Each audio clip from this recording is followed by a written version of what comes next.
All right. Welcome to another Table Read Tuesday. And today we're reading Wreck-It Ralph. A lot of people are excited about this one.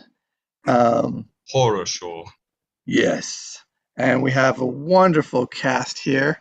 And we're going to go around the room. And yes, we're thank you for all our regulars that are here so often. We appreciate you, and we're so happy to welcome new cast members for the first time to Table Read Tuesday.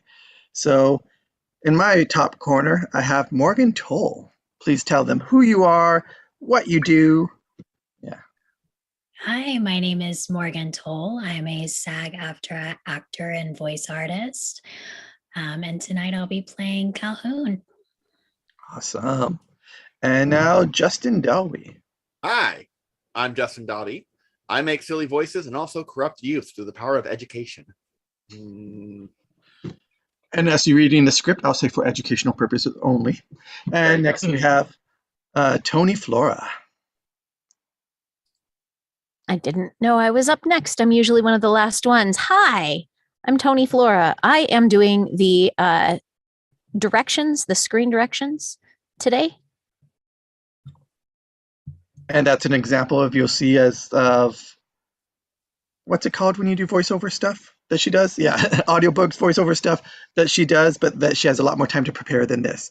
And yes, you're in a different order, Tony, because I'm just going by how it is on my screen and with the I'm Zoom. usually the last one to join. That's all I was saying is I'm late normally, but that's okay. I guess not Zoom, today. You're always here though. Appreciate it. And Zoom mixes it around for me. And so next we have Dawn Lampasone. Surprise. Oh, it's okay. My name is Don Lampasone. I'll be playing Fix It Felix. And yeah, I'm here a lot. It's fun. I'm going to have fun tonight. Yeah, awesome. And next we welcome Tim Keitzman. Hello, my name is Tim D. Keatsman. I'm sorry. I'm very glad to be here, and I want to give a big thank you to Jamie Hill for inviting me to take part in this great thing. She and I have done a Ralph and Vanellope, and I'm going to be doing Ralph again. Awesome. It's good to have you guys reunited for this. Arend, did I pronounce that wrong as well? It's pronounced like you're running an errand, but close enough. Aaron, thank you. This is something I've been wanting to try for a good while. So I'm quite new to this sort of thing, but I've always tried to make voices ever since I was a kid. Awesome. We look forward to hearing them. And next we have Heather. Hello, my name is Heather Lee Cameron, and tonight I'll be playing Cyborg, Soldier 1, General Hologram, Ship's Robot Voice, Jubilina, and Satan. All right. Moving on quickly. Vicky Dykes. Hi, I'm Vicki Dykes. I'm an actress and I'm a regular with Table Read Tuesdays. And tonight I'm going to be reading 7 different characters. Awesome. And you always do amazing at the character. So much passion. And next we have Jamie Hill. Hi, everybody. I'm Jamie Hill. And tonight, well, I'm Vanellope. So let's have some fun tonight. All right. We're definitely going to have some fun. And Jack. Hi, my name is Jack. I am an aspiring actor in a variety of fields, and I will be playing a variety of different roles, but most notably Zangief and M. Bison, both from Street Fighter and Sour Bill, among others. Sweet. Hopefully, I'm sure we won't be soured by that. Sorry for my annoying puns. You can tell me if you want me to stop. And next we have Maddie. Sour Bill is not sweet. Hi, I'm Maddie. I am an actress in all sorts of categories, voiceover, in person. I'm also a filmmaker, and I'm the idiot who can't calculate time zones. So it's 2 a.m. for me, or no, 2:20 now. So I will try to stay awake as best as I can, but I'm very excited to do this project. This is something I've been looking forward to doing for a very long time. But it also shows at how dedicated she is and how committed she is. When she agrees to something, she does it. She follows through. She's here despite that. So that's a good quality. Again, all of these actors are available for you guys to hire for voice acting roles. So, watch their performances here, find some that works perfect for the script you're writing, and write it with them in mind, cast them. And last but definitely not least, Angelina Peterson. Hi, I'm Angelina, and I'm going to be playing a few various roles. And here for anybody who needs help. Remember in the chat room to check and to message if there's any issues. And great to see you all here. I'm so excited to see such a big bunch of us. And I hope that everyone who's watching out there is enjoying everyone in here. Yeah, and on that, I'll mention how Table Read Tuesdays is growing fast. We have a Facebook group that's growing. We're also on YouTube. This streams on YouTube, Facebook, and Twitter. And we also have an Instagram, so wherever you guys want. Right. And you'll be having replays played on Merlin Public Radio. Public Media, sorry.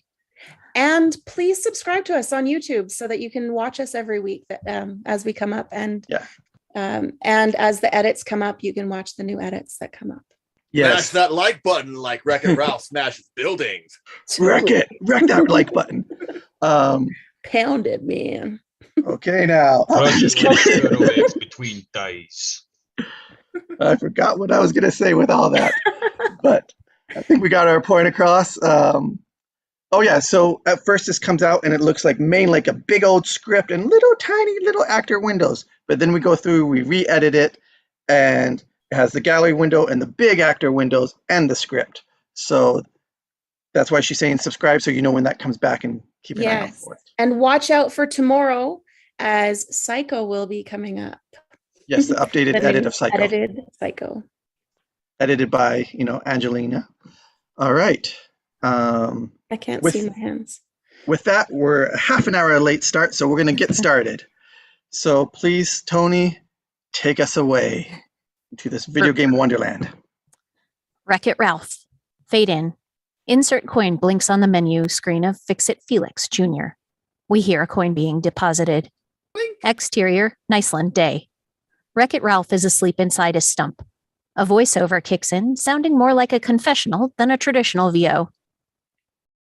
My name's Ralph, and I'm a bad guy.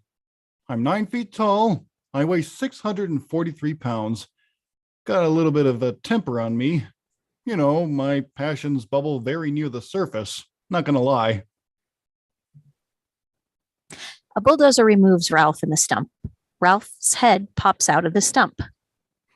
Hey, you moved my stump! Ralph throws a bit of a tantrum. The Niceland apartments are constructed where the stump was. Anywho, what else? I'm a wrecker. I wreck. Professionally. Ralph appears on the screen in front of Niceland apartments. I'm gonna wreck it! Ralph wrecks the building.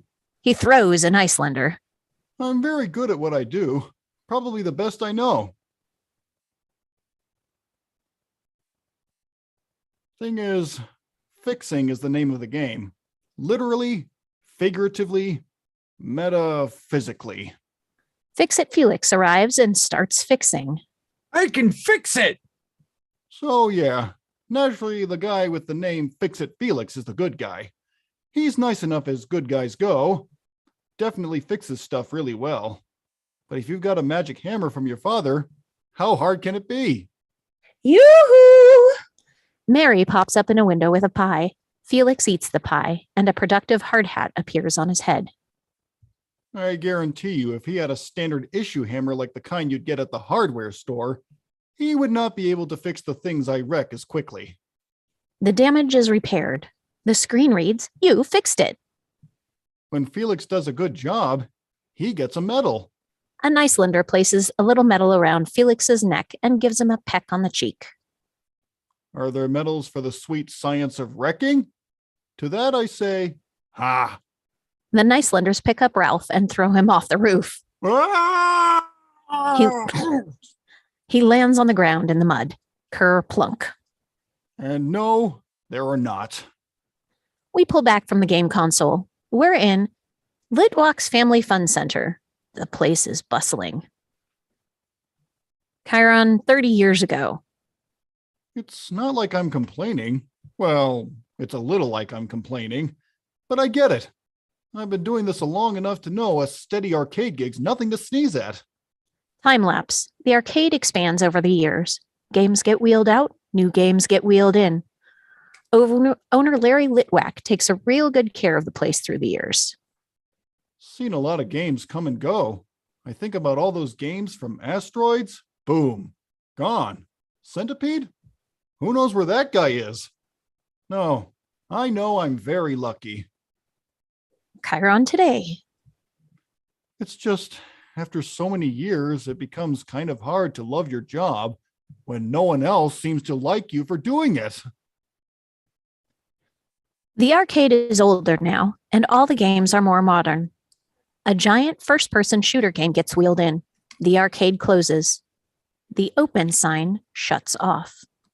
The Dance Dance Revolution screen is visible in the background. On it, we see a cycle of the dancer dancing. The dancer suddenly stops, peeks toward the darkened open sign. Insert the game. The dancer relaxes. That's it. Arcade's closed. She and her backup dancers limp off, rubbing their shoulders, limping, stretching after a long day of dancing. Inset Street Fighter game console. Two fighters, Ryu and Ken, stop beating each other. What a day. Want to head to Tappers, Ken? Ken, how about a beer? Tappers? Your Buddy. buddy. They put their arms around each other and walk off the screen. Back on the Fix-It Felix console, Felix and the Nicelanders are on the roof. Quitting time. We push through the game screen. Exterior Niceland day. The game is now in hyper-realistic 3D. Good job, everyone. Felix and the Nicelanders exit the roof as we pan down the building to get a sense of the world. I don't know. Maybe I wouldn't be feeling this way if things were different after work. But as it is, Felix and the Nicelanders go hang out in their homes, which he's just fixed. Ralph picks himself up from the mud. He watches sadly as the Nicelanders ignore him and carry Felix to the penthouse. And I head off to the pile of garbage in the dump, where I live. You might call it a lonely cesspit of despair on the outskirts of humanity, which would be accurate, but I call it home. Ralph climbs up the brick pile he calls home. I guess I can't bellyache too much. I got my bricks. I got my stump. He pummels the bricks into dust and pulls a pile of bricks over him like a blanket. He stares longingly at the building. It looks uncomfortable, but it's actually fine. I'm good. Close on Ralph, who sighs a very long sigh.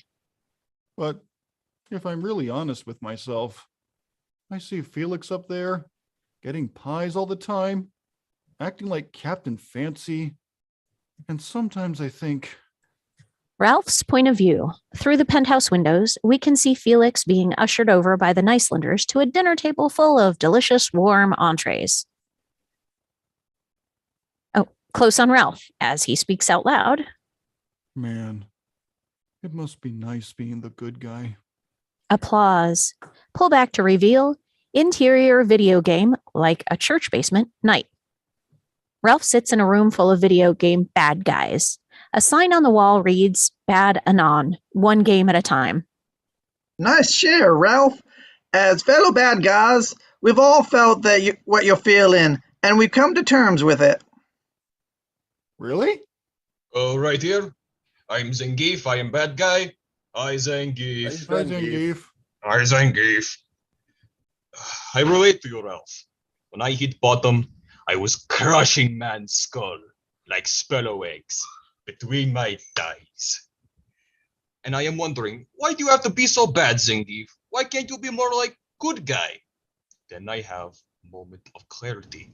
Well, if Zangief is good guy, then who will crush man's skull like spellow's egg between thighs? And I say, Zangief, you are bad guy. But this does not mean that you are bad guy. Claps of understanding. Right. I'm sorry, you lost me there. Eric, zombie, bad guy. Hi, zombie. Hi, zombie. Hi, zombie. Zangief saying, labor not make you happy. Good, bad. You must love you. Yeah, inside here. Cyborg rips out Zombie's heart, shows it to Ralph. Oh, okay, I got you. Watch out, it's dripping. The question, Ralph. We've been asking you to bat Annan for years now, and tonight you finally show up. Why's that? I don't know. I just felt like coming. I suppose it has something to do with the fact that, well, today is the 30th anniversary of my game. Happy anniversary, Ralph. Oh, thanks, Satan. It's 18, actually. Got it. But here's the thing. I don't want to be the bad guy anymore. Gasps. Bauer spits out his coffee and thus fire. You can't mess with the program, Ralph. You're not going turbo, are you? Turbo? No, I'm not going turbo. Come on, guys. Is it turbo to want a friend? Or a medal? Or a piece of pie every once in a while? Is it turbo to want more out of life? Yes. Ralph, we get it. But we can't change who we are, and the sooner you accept that, the better off your game and your life will be. Hey, one game at a time, Ralph. Now let's close out with the bad guy affirmation. They all get up, hold hands. I'm bad. And not that's good. I will never be good. And that's not bad. There's no one I'd rather be than me. Than me. Ralph doesn't say the affirmation. His eyes are wide open, a non-believer. The title burns in over Ralph. Wreck-It Ralph. Okay, gang. See you next week. The bad guys break the circle. Satan puts up a supportive hand on Ralph's back. Hey, zombie, don't forget your hatchets. Hang in there, Ralph. We pull out to see that the meeting was held in the center room of Pac-Man. Ralph filches 2 cherries and catches up with the others. Tunnel to Game Central Station. The bad guys climb into a train car and shove off down the tracks. Ralph sits on the back with the cherries. Interior Lit Wax Family Funland, night. We follow the trail of the train through the power cord of the Pac-Man game to the power strip. Tunnel to Game Central Station. The characters hop off the cart and make their way into Game Central Station, a huge open concourse full of video game characters bustling about.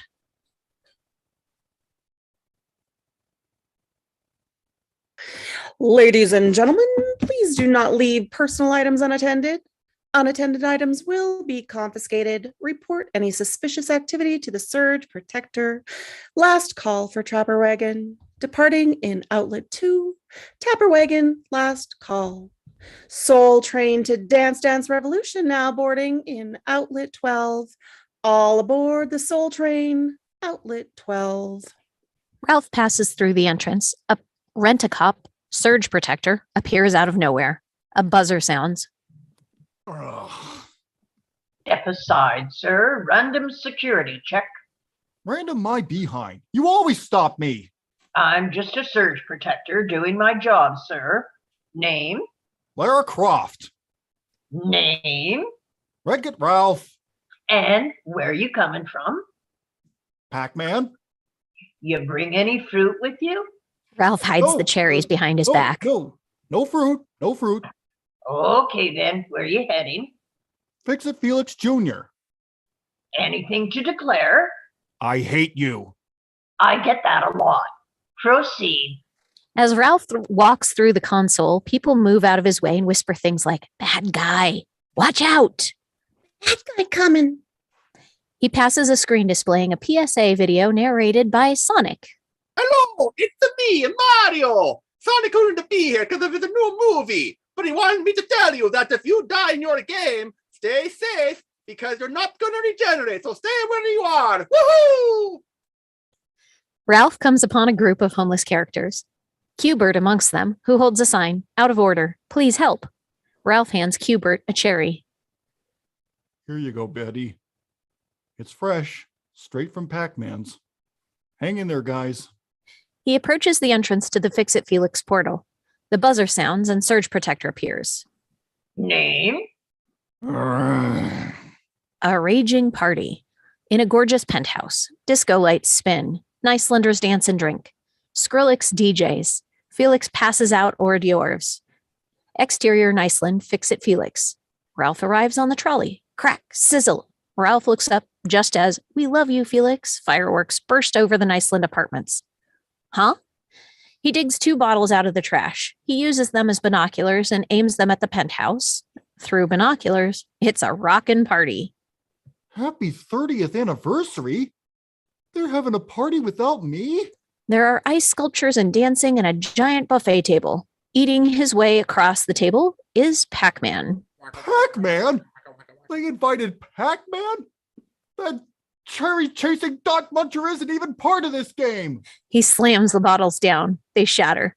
Cut to interior Niceland penthouse. Felix struts through the room, happy and proud. Party. Felix? Why, thank you, friend. Felix, you're needed on the dance floor. Deanna drags him onto a colorful dance floor. Felix does his Fix-It hammer dance. Everyone follows along. The doorbell rings. I'll bet that's Mario. Fashionably late, per the norm. I'll get it, Felix. Jean dances to the door and opens it. A smiling Ralph fills the door frame. Jean gasps and slams the door. It's Ralph. Murmurs of shock and confusion. He'll wreck the party. Hide the stemware. Get rid of him. Like Felix. All right. I'll go talk to him. Carry on, everyone. Felix pulls out his hammer and heads out. Interior penthouse hallway. Ralph still stands at the door. Felix slips out. Ralph, can I help you? Hey, Felix. I just wanted to check on you. I saw a big explosion or something go over the building there. Oh, those were just fireworks. Fireworks. Okay. Is it somebody's birthday or? Well, it's more of an anniversary. The 30th anniversary of our game, actually. What? Is that today? I know. I'm such a dummy with dates. Anyway, congratulations. Thank you, Ralph. And to you, too. Awkward silence. Finally, the door opens. A Frogger turtle sticks his head out. Just a heads up, Felix. They're bringing out the cake and a couple shakes. Hi, Glenn. Ralph. Turtle shuts the door fast. Cake. Heard about this cake stuff? Never had it. No one ever seemed to throw it out, so it never ends up in the dump. Never actually tasted it. Yeah. Always wanted to try cake. I don't suppose you'd like to come in and have a slice, would you? Interior penthouse. Ralph throws the door open and pushes Felix inside. Hey-o, everybody! Ralph's head slams into the ceiling.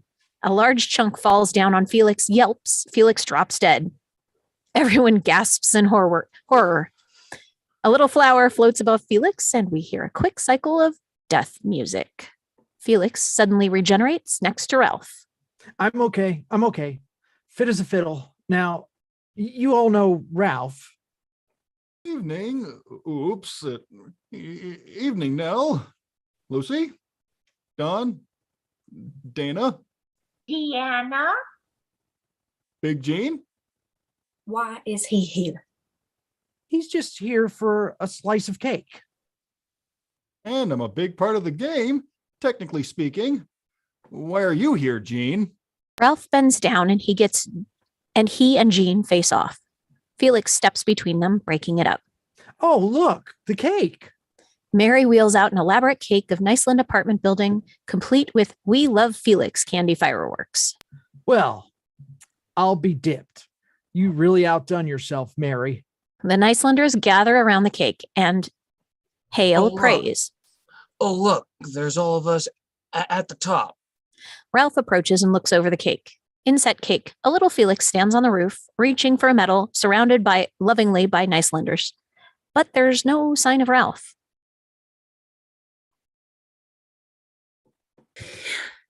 Each apartment is everybody's favorite flavor.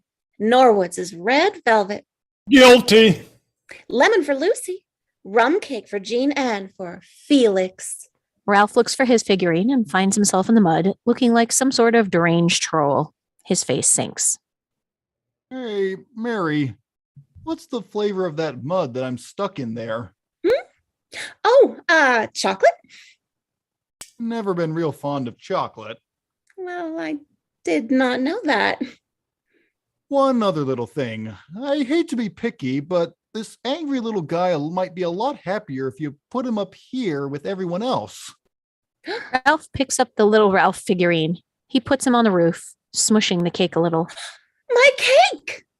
Ralph pushes an ugly smile onto his figurine's face. See that?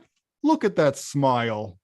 No, you see, Ralph, there's no room for you up here. Jean knocks little Ralph back into the mud. Well, what about this? We can make room. We can take turns. Easy. Ralph puts little Ralph back on top of the cake and slams little Felix into the mud instead. The Nicelanders gasp. How about we just eat the cake? Hang on. Felix needs to be on the roof because he's about to get his medal. Well, then, how about we just take that medal and give it to Ralph for once? Would that be the end of the world, Jean? Ralph rips the medal off, breaking the delicate fireworks, and puts it on little Ralph. Now you're just being ridiculous. Only good guys win medals, and you, sir, are no good guy. I could be a good guy if I wanted to, and I could win a medal. Uh-huh. And when you do, come and talk to us. Jean takes Ralph off the cake. And then, would you finally let me be on the top of the cake with you guys? If you want a medal, we'd let you live up here in the penthouse. But it will never happen. Jean rips the medal off little Ralph, puts it on little Felix, and puts Felix back at the top. Because you're just the bad guy who wrecks the build. No, I'm not. Jean slams little Ralph back in the mud, upside down. Yes, you are. No, I'm not! Ralph slams his fist down right on the cake. Smash. Chunks of cake and frosting cover the Nicelanders. Pac-Man stops eating. His mouth falls open in shock. Yes, you are. All right, Jean. You know what? I'm going to win a medal. Oh, I am going to win a medal. The shiniest medal this place has ever seen. A medal so good that it will make Felix's medals wet their pants. And good night. And good night. Thank you for the party. Ralph exits, smashing a hole on the other side of the door. Is he like serious? Oh, please. Where is a bad guy going to win a medal? Of course he's not serious. Slam cut to Ralph's hand catching a beer. We're in a bar. I've never been more serious about anything in my life. That's why I came straight here, Tapper. Tapper, the bartender, collects the empties in front of Ralph. You've never given me a bum steer. Now, where can a guy like me go and win a medal? I don't think such a game exists, Ralph. Come on, you know people. There's gotta be... Tapper, need a root beer. Hold that thought. Tapper runs off. Outside the game console, we watch the 8-bit view of the robot beer tapper game as Tapper zips down a row of bars, sliding beers to other customers. Back inside the game, Tapper returns to Ralph's side. You were saying? I was saying I can't spend another 30 years living alone in the garbage. I'm not going back without a medal. Well, I don't know what to tell you. Maybe somebody left a medal here? You're welcome to dig through the lost and found. Slam cut to interior broom closet. Ralph digs through the lost and found crate. Behind him, we see a hallway with the saloon doors on one side and restrooms on the other. Okay, let's see what we got here. Ralph rummages through the box. A little cockroach scurries out of the box. Ralph shoos it. Shoot, go. Mushroom? No. What is this? No. Ralph Oh, sighs. Come on, Zangief. Gross. Ralph sighs, pushes the crate back into the closet, sighs. What am I doing? Just then, a heavily armored space marine enters through the saloon doors and bumps into Ralph. Hey, excuse you. The marine staggers on right into the wall and again and in a walk cycle. Meet Private Markowski. We are humanity's last hope. Our mission, destroy all Cybugs. We are humanity's last hope. Ralph stands and looks at him, curious. You okay there, cadet? Markowski whips around and grabs Ralph by the collar. We've only been plugged in a week, and every day it's climb the building, fight bugs, climb the building, fight more bugs. Ralph pries Markowski's hands off his collar. Yeah, right. Hey, easy on the overall, spaceman. It's tough all over. Ralph heads for the door. And all for what? A lousy medal. Medal? You win a medal? Yeah, Medal of Heroes. Ooh, is it shiny? Pretty shiny. Ooh, and it says hero on it? Uh-huh. And you said you win it by climbing a building. And fighting bugs. Right, bugs. Listen, is there any chance I could go with you to your game and get one of those medals? Negatory. Does that mean maybe? No, look, only the bravest and the best serve in our corps. The little cockroach climbs up the wall beside him. Markowski sees it and squeals like a little baby. Bug! He goes to run away, but slams into the wall and passes out. Ralph looks down at him and gets an idea. Interior broom closet, moments later. We see Markowski passed out in his skivvies. An armored foot kicks Markowski's leg in, slams the door, and breaks off the door handle. It's Ralph, in Markowski's armor, his gut hanging out. He sucks in his breath, pulls up his pants, breathes a sigh of relief. His gut pops back out. Interior Game Central Station. The arcade will open in 15 minutes. Please report to your games. A clumsy armored Ralph steps out of Tapper's entrance. Okay, what was it called? Heroes something. Heroes duty. He sees soldiers in the same uniform going to a game called Heroes Duty. He follows. He trips over Cubert. Sorry, Cubert. It's me, Ralph. Cubert is shocked to see Ralph. Ralph flips the visor back down. He heads for the Heroes Duty entrance. Cubert watches after him. Cut to Litwalk's Family Fun Center, morning. The sun is up over Litwalk's. Litwalk lights up the open sign. Morning, kids. Come on in. Good to see you. Good to see you. You too, little fellow. Cut to Interior Heroes Duty tram station. A high-speed shuttle sweeps up to a stop. The door is open. A smiling Ralph and a few other soldiers run out. Music starts. Ralph looks around in awe. Quarter alert! Quarter alert! Oh, sweet golden medal. Ralph follows the other soldiers. Quarters go into a machine. A Moppet girl picks up the gun in front of the Heroes Duty console. On a planet with no name, a top secret experiment has gone horribly wrong. Interior Heroes Duty dark hall day. It's chock full of soldiers. Ralph joins them. Come on now. Hustle up. Clock is ticking. Let's go. Rootin' tootin', ready for shooting. Just then, Sergeant Tamara Jean Calhoun steps up before her men. All right, now listen up, because I'm only going to say this once. Fear is a 4-letter word, ladies.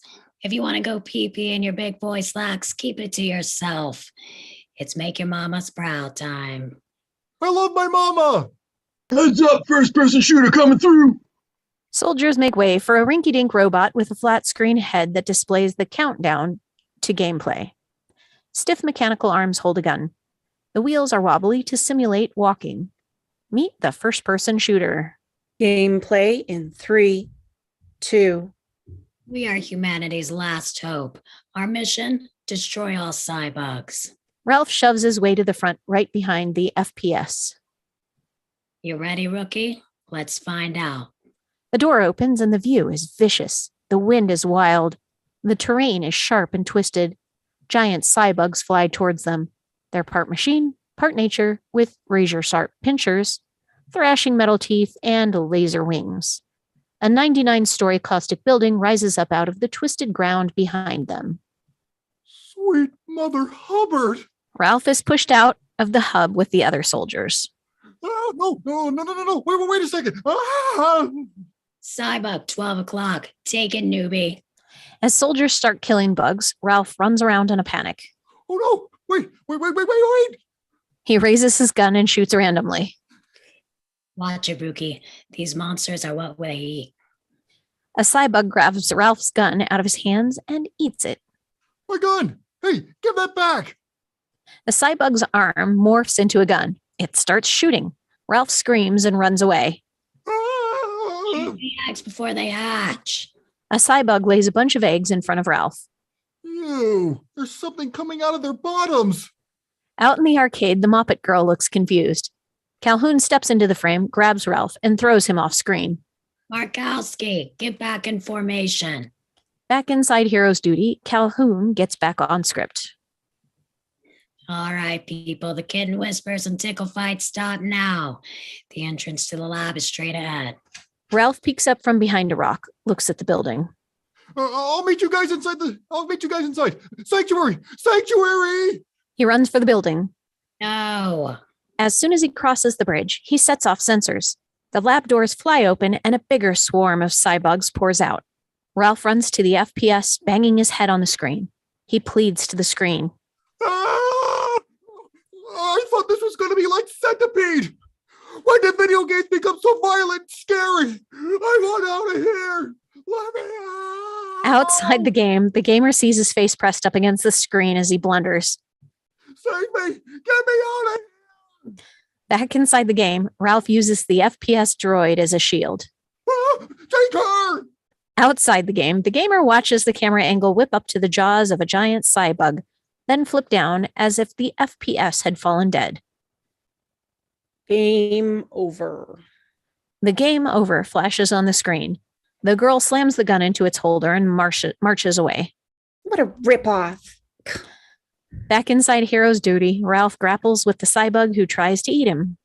Get off me. It's game over. Stop it. Speak it up. Cease fire! Cease fire! A beacon light suddenly shines through the center of the building and out the top. The Cybug suddenly stops attacking Ralph. It turns to the light, charmed by it. It flies into the light and is zapped into oblivion, along with all the other bugs. Return to your start positions. Return to your start positions.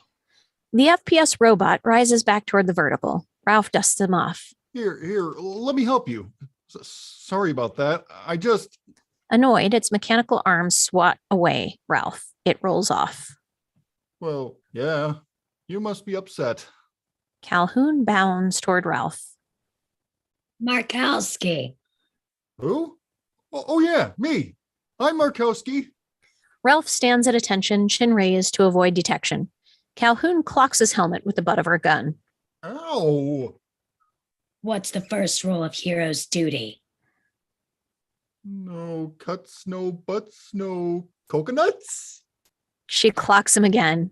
Never interfere with the first-person shooter. Our job is to get the gamers to the top of that building so they can get a medal. And that's it. So stick to the program, soldier. Right. Aye. Quarter alert. All right, Pussy Willows, back to start positions. Yeah, right. No way am I going through that again. So, that's where they keep the medal, huh? He looks up at the formidable building. Cut to Litwalk's arcade. The Moppet that had been playing Hero's Duty now walks up to a cheerful racing game called Sugar Rush. The marquee advertises New Racers Daily and Build Your Own Cart. 2 big kids are playing it. New Racers Daily. Sweet. I got next game. The Moppet goes to put a quarter on the console. The big kid slides her quarter off with a whole roll of quarters. Oh, go away, kid. We're going to play all 9 of today's racers. Sorry. The Moppet sighs, goes over to Fix-It Felix Jr. instead. Inside Niceland, the intro music plays. Nicelanders take their positions, but Ralph does not. A quote bubble pops up where he should be reading, "I'm gonna wreck it." Back on the Moppet, she looks confused. Where's the wrecking guy? Inside Niceland, the Nicelanders start to panic. Where's Ralph? Oh, he should be wrecking the building. Shh, stick with the program. Fix it, Felix. I can fix it. He gasps in shock to see there's no Ralph and nothing to fix, but quickly recovers and smiles for the gamer. Ralph, quarter alert. Game on. The Moppet girl makes Felix bounce up the building. Do something, Felix. Just act natural. I'll fix it. Back on the Moppet, she freaks as the joystick moves on its own and Felix climbs down the building and runs off screen. Inside Niceland, Felix climbs Ralph's garage pile. Ralph's not there. Felix's reassuring face turns to panic. Oh, my land. Where is he? Back on the Moppet, she's fed up. Mr. Litwick. What's the trouble, sweetheart? The game's busted. Mr. Litwick takes a look. He can see the Nicelanders and Felix panicking on screen and hears nonsensical computer chatter. Whoa, boy. Looks like the game's gone cuckoo, like my Nana. Oh, sorry, sweetie. Here's your quarterback. He gives her back a quarter. But what about the game? I'll have someone look at it tomorrow. But if he can't fix it, it might be time to put old Ralph and Felix out to pasture, like my Nana. Litwick hangs a sign out of order on the screen. Inside Niceland, the Nicelanders run out of the building and watch in horror as the screen sign eclipses the arcade light. Ladies and gentlemen, we are out of order. Sweet mercy! Without Ralph, we're doomed! Oh. They're gonna pull our plug. Okay, everybody, calm down. Ralph probably fell asleep in the washroom of Tappers again. Just then, a light appears through the cord. See? There he is now. The pushcart arrives, cranked by Cubert, not Ralph. Why, it's Cubert. What brings you here, neighbor? What's he saying, Felix? Stand by, my Cubertese is a little rusty.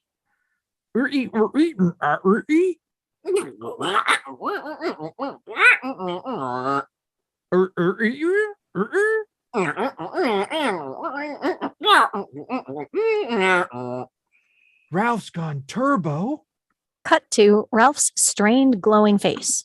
Pull back to reveal he's still in hero's duty. He's foregone the armor and he's climbing the building. Ralph reaches the top. He peers in the window and sees a sea of eggs leads to a chamber in the middle of the room. Inside the chamber floats the medal of heroes. Ooh, shiny. Down below, soldiers return to start position. Attention, the arcade is now closed. Did you get a load of Markowski? Calhoun stops, squints, sniffs. She raises her hand, quieting her troops. Shut your chew holes, Cyborg. We hear a bling, bling. Felix steps out of the shadows. Calhoun reels around and starts firing. Taste it. Soldiers open fire on Felix too. He springs into action, bouncing, dodging bullets and laser beams. Bling, bling. Calhoun finally tackles him, straddles him, and pins him down. Slick tiddly-winking pint size. She drives her gun's muzzle into his face. Fix-It Felix Jr., ma'am? From the game Fix-It Felix Jr.? From the low angle, looking up at her. Jiminy, look at that high definition. Your face. It's amazing. Flattery don't charge these batteries, civilian. She lets him up. Now state your business. Oh, I'm looking for my colleague, Wreck-It Ralph. Never heard of him. Well, Cubert saw him come in here. Impossible. Nothing gets past me. A crash is heard from above. That came from the tower. They look and see Ralph's shadow on top of the floor that made on the top floor made giant by the beacon of light.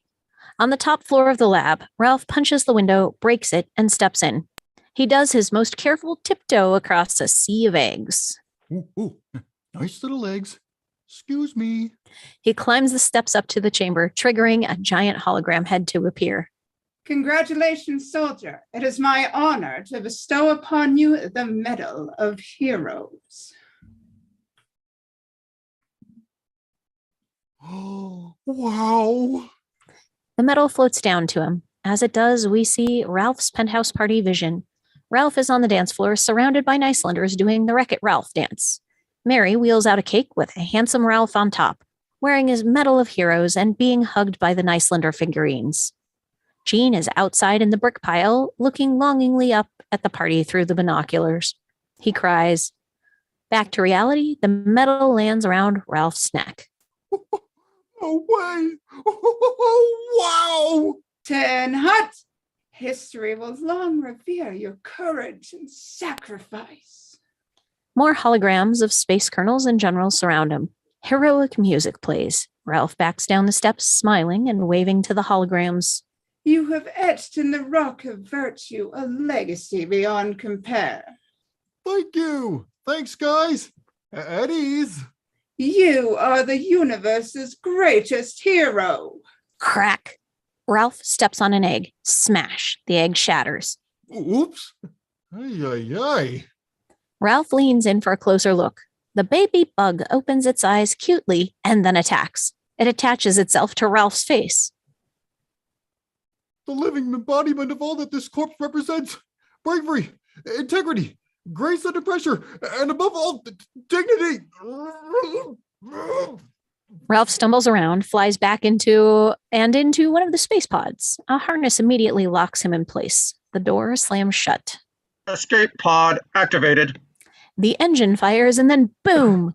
The space pod bursts out of the top of the building. Inside the pod, Ralph struggles to pull the Cybug off of him. Get off my face! Back outside, the pod barrels down on Calhoun and Felix. Incoming! The pod flies over the heads of Calhoun and Phoenix. As it passes by, Calhoun sees the Cybug on Ralph's face. Cybug. Ralph! The pod flies out of the game into the tunnel to Game Central. Interior Game Central Station moments later. Ralph's pod blasts into the terminal, spiraling like an out-of-control bottle rocket off the floor and walls. Ralph tries to pry the bug off his face. Pop! It lets go. Ah! But then the bug starts to grow fast. Oh no! The space pod launches into the tunnel of another game. The blackness of the tunnel turns pink. Globs of pink goo collect on the windshield. Engine failure. Engine failure. The space pod crash lands in a candy world. It destroys a slice of countryside before stopping at the edge of the cliff. Ralph and the Cybug slam against the dash. Something beeps. It's the eject button. Uh-oh. Uh-oh. Whoa! Ralph and the Cybug catapult out of the ship. Ralph lands at the top of a tree. The Cybug continues on and slams into a nearby tree. It falls into a taffy pool and sinks as if dead. Sayonara, sucker! From his vantage point, Ralph can see a candy racetrack and a bunch of desert go-karts whizzing by. Dessert go-karts whizzing by. A giant sign glistens. Sugar Rush. Sugar Rush?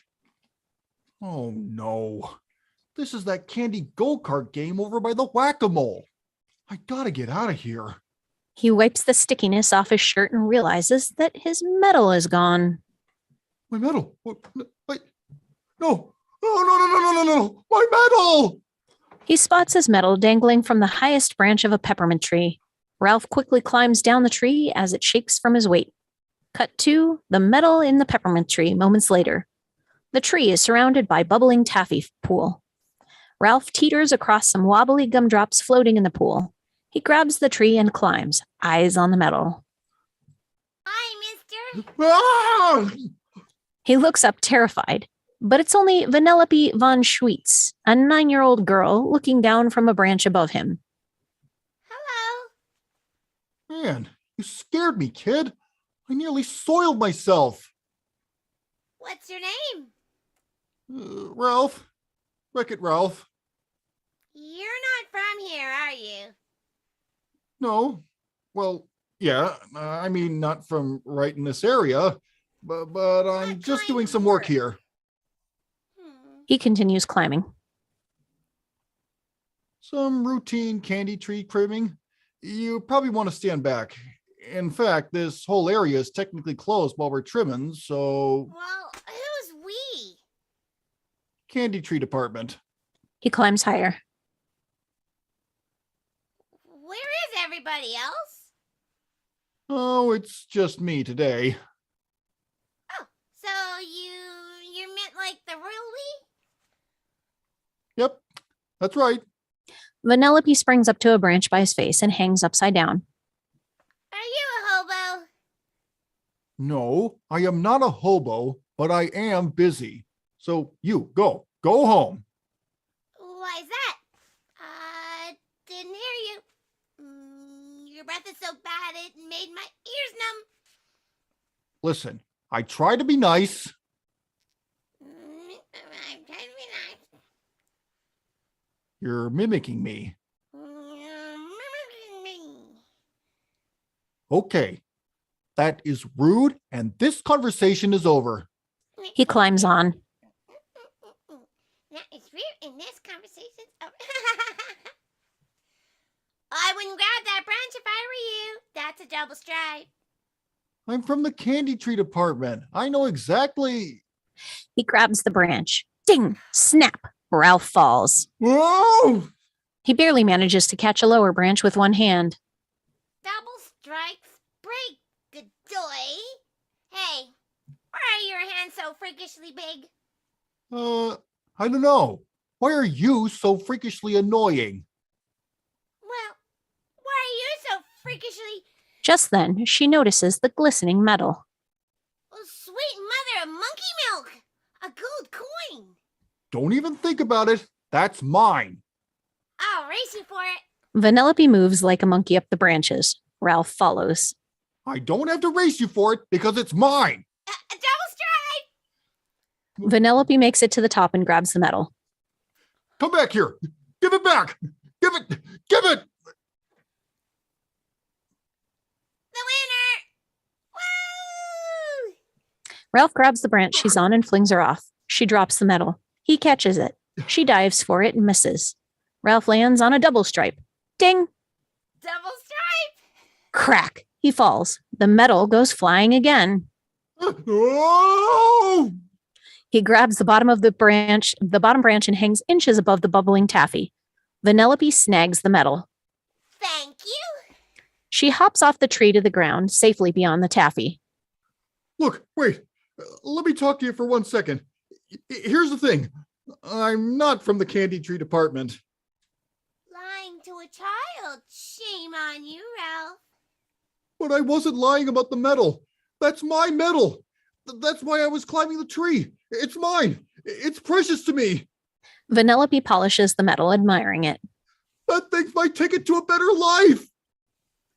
Yeah? Well, now it's my ticket. Vanellope glitches. What the? See ya, chump. She runs off. Come back. I'll find you. I'll find you. Ralph hears a ding. He looks up. Crack. Double stripe. Ralph falls into the gooey taffy pool. He bubbles up, looking like a taffy beast. Where to hide? He disappears back beneath the sticky surface. Cut to Interior Game Central Station. Surge Protector shows Felix and Calhoun the damaged entrance to Sugar Rush. Yeah, he banged around in here like some kind of hot shot. And then he went barreling down there into that sweet little game like a crazy person. Calhoun studies the entrance to Sugar Rush. Sugar Rush. Cybugs will chew that game faster than a chicken hawk in a coop of crippled roosters. What was that now? She turns on him, dead serious. What are you, thick?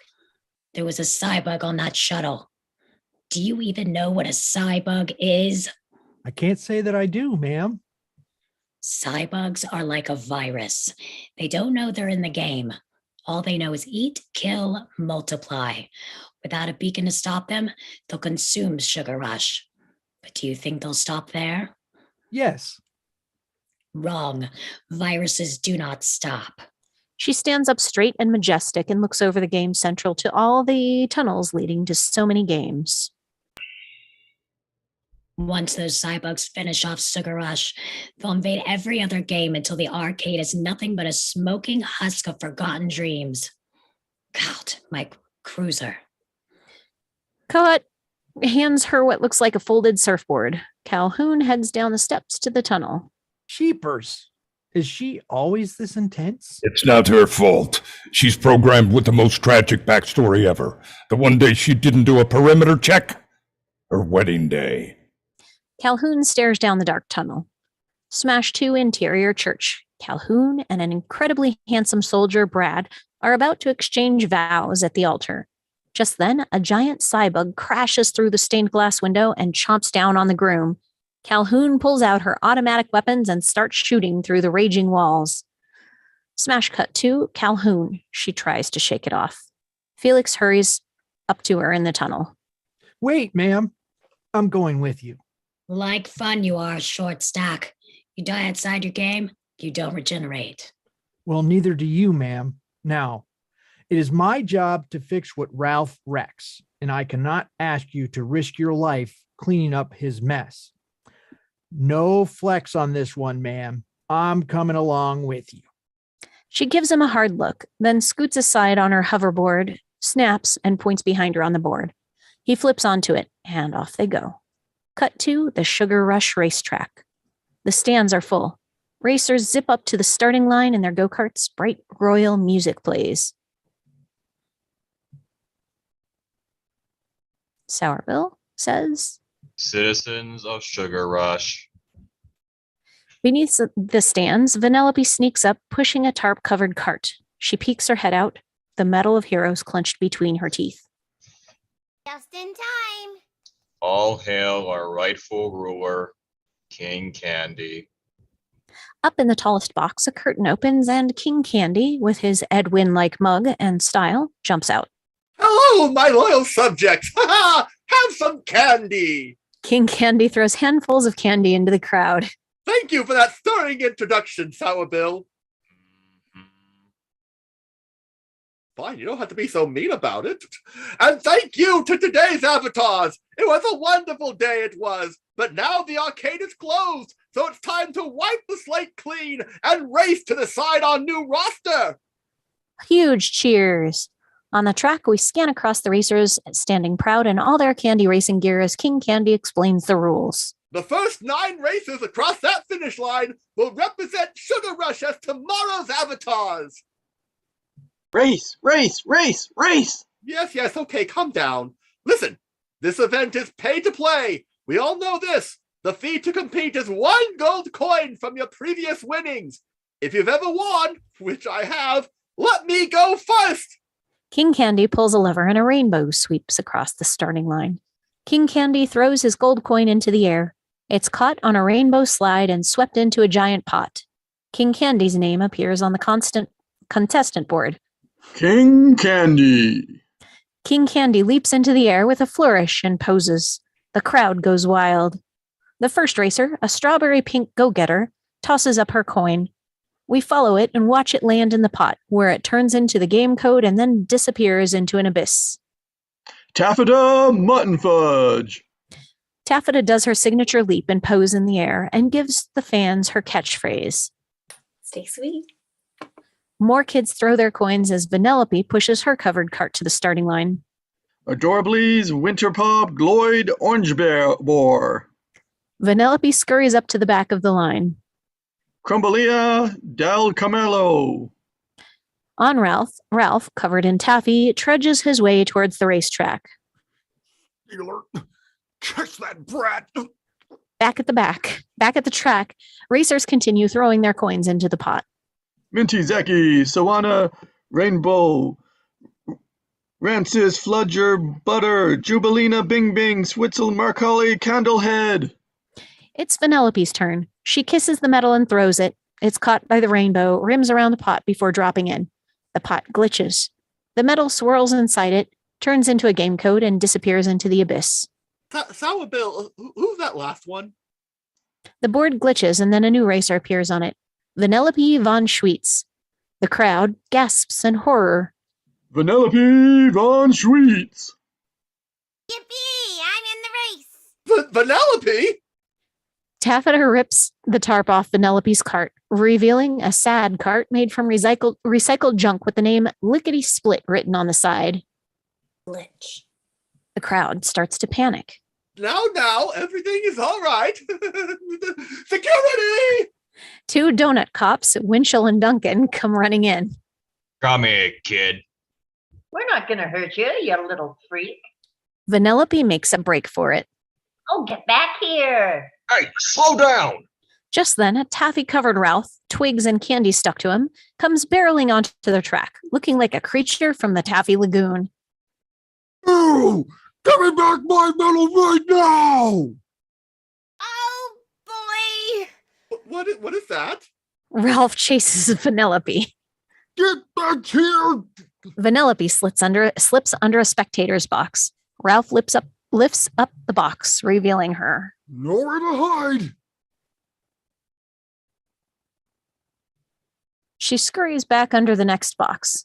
Ralph follows her, tipping box after box. Spectators scatter. Get out of my way! Careful! What are you doing? Vanellope runs out from under the stands. Ralph follows. He slams into a giant cupcake water tower. It tips. Huh? The giant cupcake falls onto him. His taffy-covered head pops out of the top. He tips over. I can't move. Now we got him. The donut cops rush up to a helpless Ralph, who points to where Vanellope went and mumble yells. Oh, good. The cops. She went that way. Oh. They ignore him and knock him with their batons. Hold still! Take that.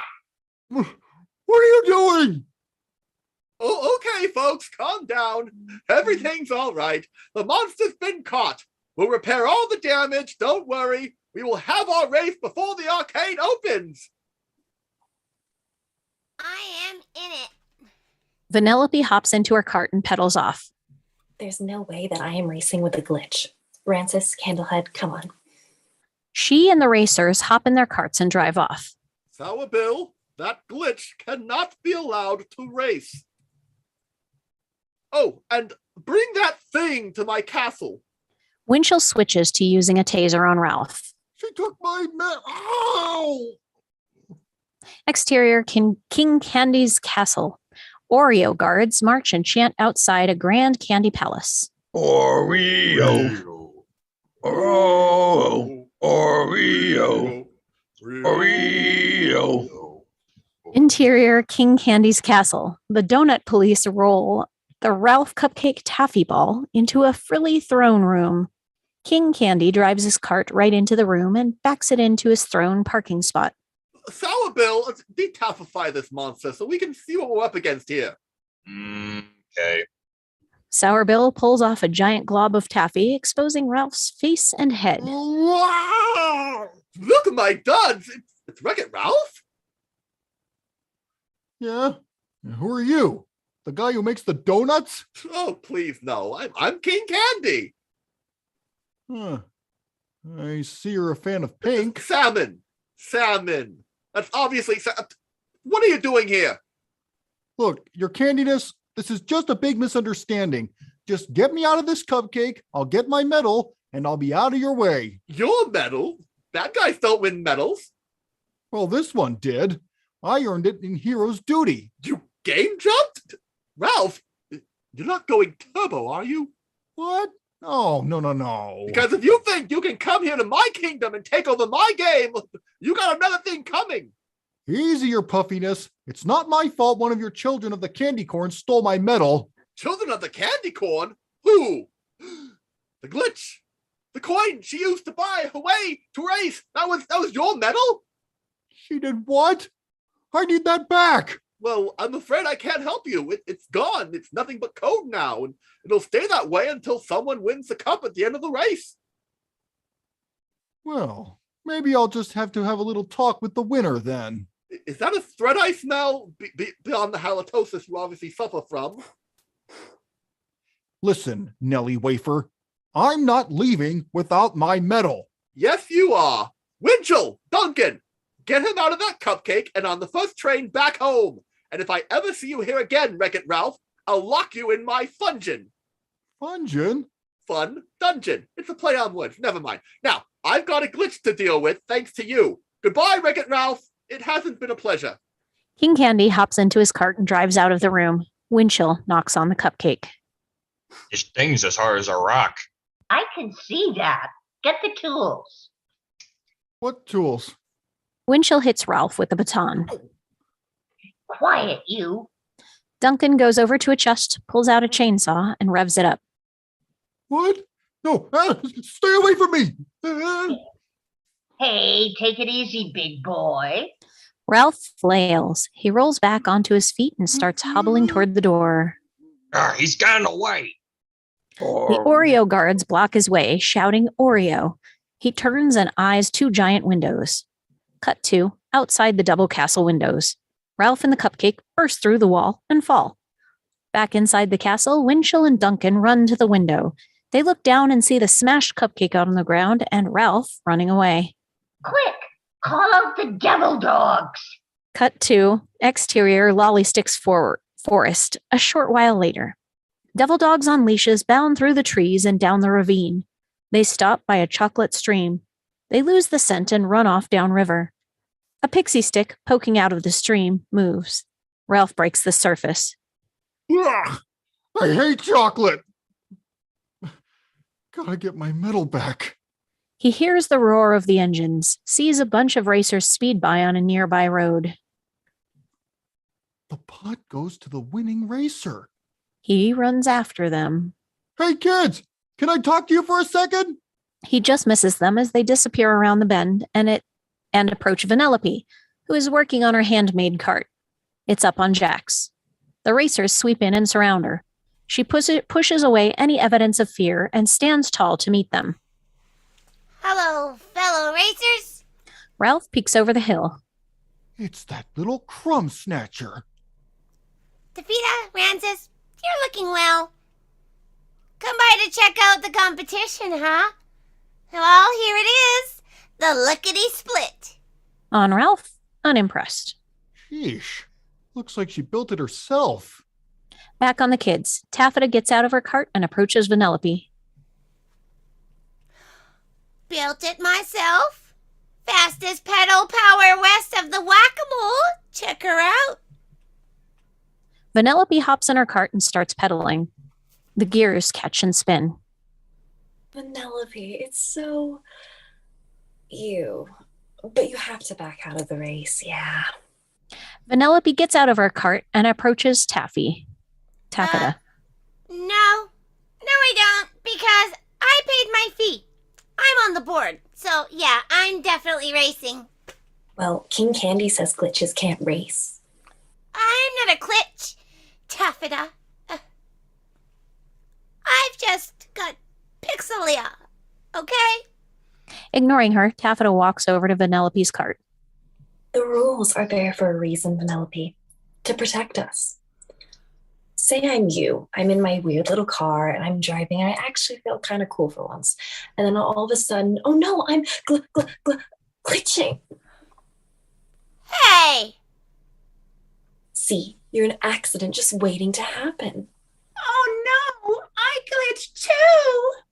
Jubilina goes over to the cart, flails and crashes into it, ripping off the brake. Vanellope rushes over to her cart, but other racers get in her way and block her. On Ralph, disturbed by what he's seeing. Uncool. Back on the kids, the other racers tear apart the cart. Oh no, I glitched. I glitched. Oh, look out, I'm glitching. Stop! You're breaking it! No! Please! Vanellope grabs Taffeta and spins her around to face her. I just want to race like you guys! You'll never be a racer because you're a glitch. And that's all you'll ever be.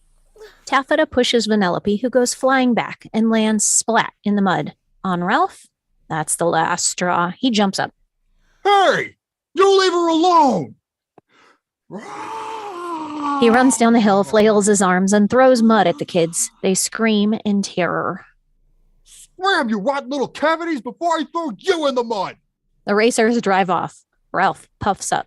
He turns to Vanellope. She wipes away tears while sifting through the wreckage of the cart. What are you looking at? You're welcome, you rotten little thief! I'm not a thief. I just borrowed your stupid coin. I was gonna give it back to you as soon as I won the race. It's not a coin, it's a medal.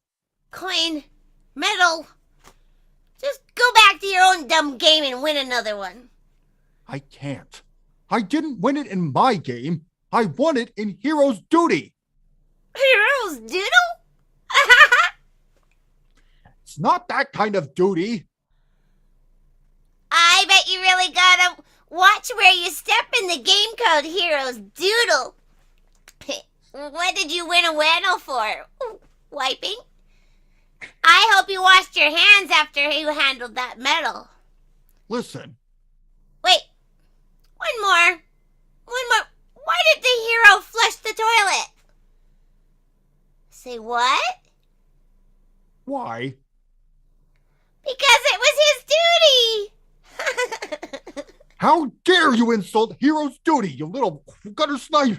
I earned that medal, and you better get it back for me. Toot sweet, Miss Sister.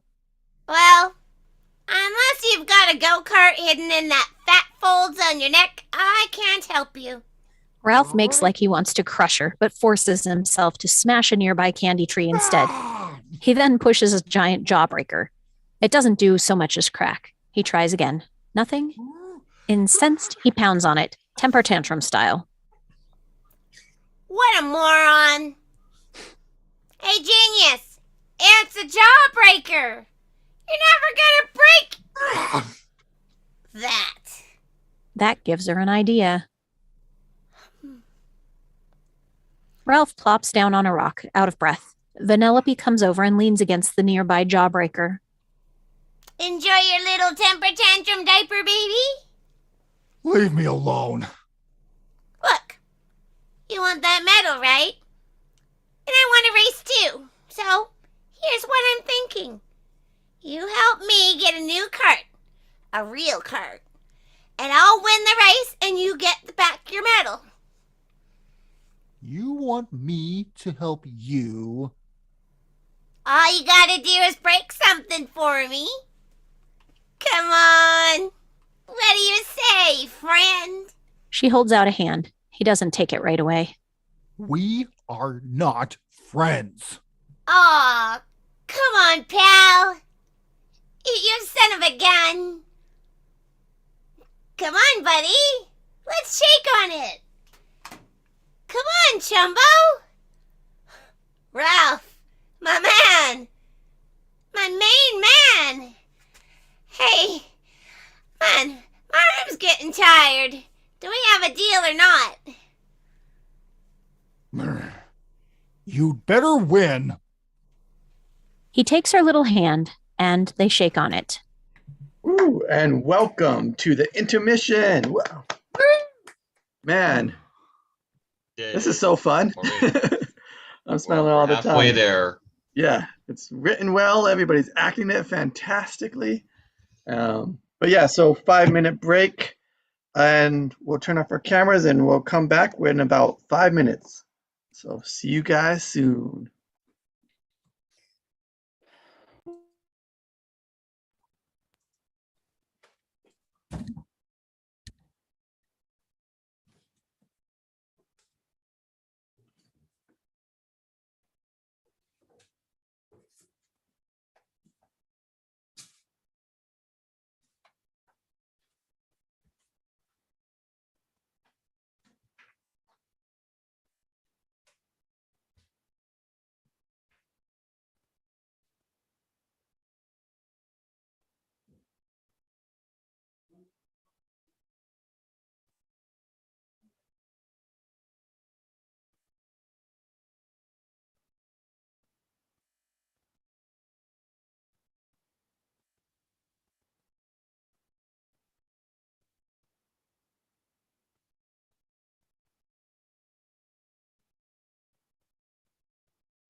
This intermission has been brought to you by Cypher Studios.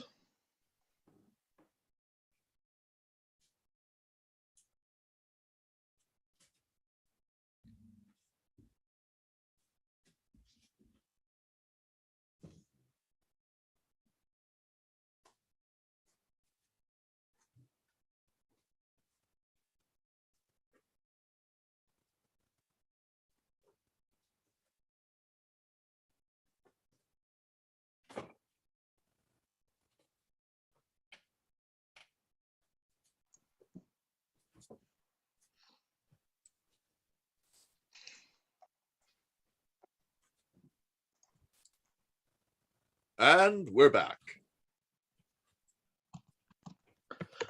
Yes, man, we're Hey there. flying through this one. Like halfway through, a lot quicker than the other scripts. What was that? I said hello. Hello. I apologize for my stutter. You know what? You're doing no. beautifully, and I don't want you to feel ashamed of it. You better never apologize again. Fair enough. You're doing amazing, and I want you to take pride in that. Thank you. I do. I appreciate that. I second You're that. a gift. You're a gift. You're a gift. You're a gift. Say it in your head. So I am. I try to every time I go to bed, like every time I go to sleep. You probably all already know that like James Earl Jones had a stutter. Oh yeah, I learned about that, and that actually helped give me more inspiration. You know what? You're not the only actor with a neurodiverse background here. I've also got I've got nonverbal learning disorder, like Chris Rock, and you know what? Actors with disabilities exist, so don't be afraid to exist and thrive. Okay? Thank you. I've been told I'm very emotionally immature, but I mean, who would believe that? And you're a gift too. So what the hey? Don't be afraid to be a gift. Don't be afraid to be a gift. Yeah.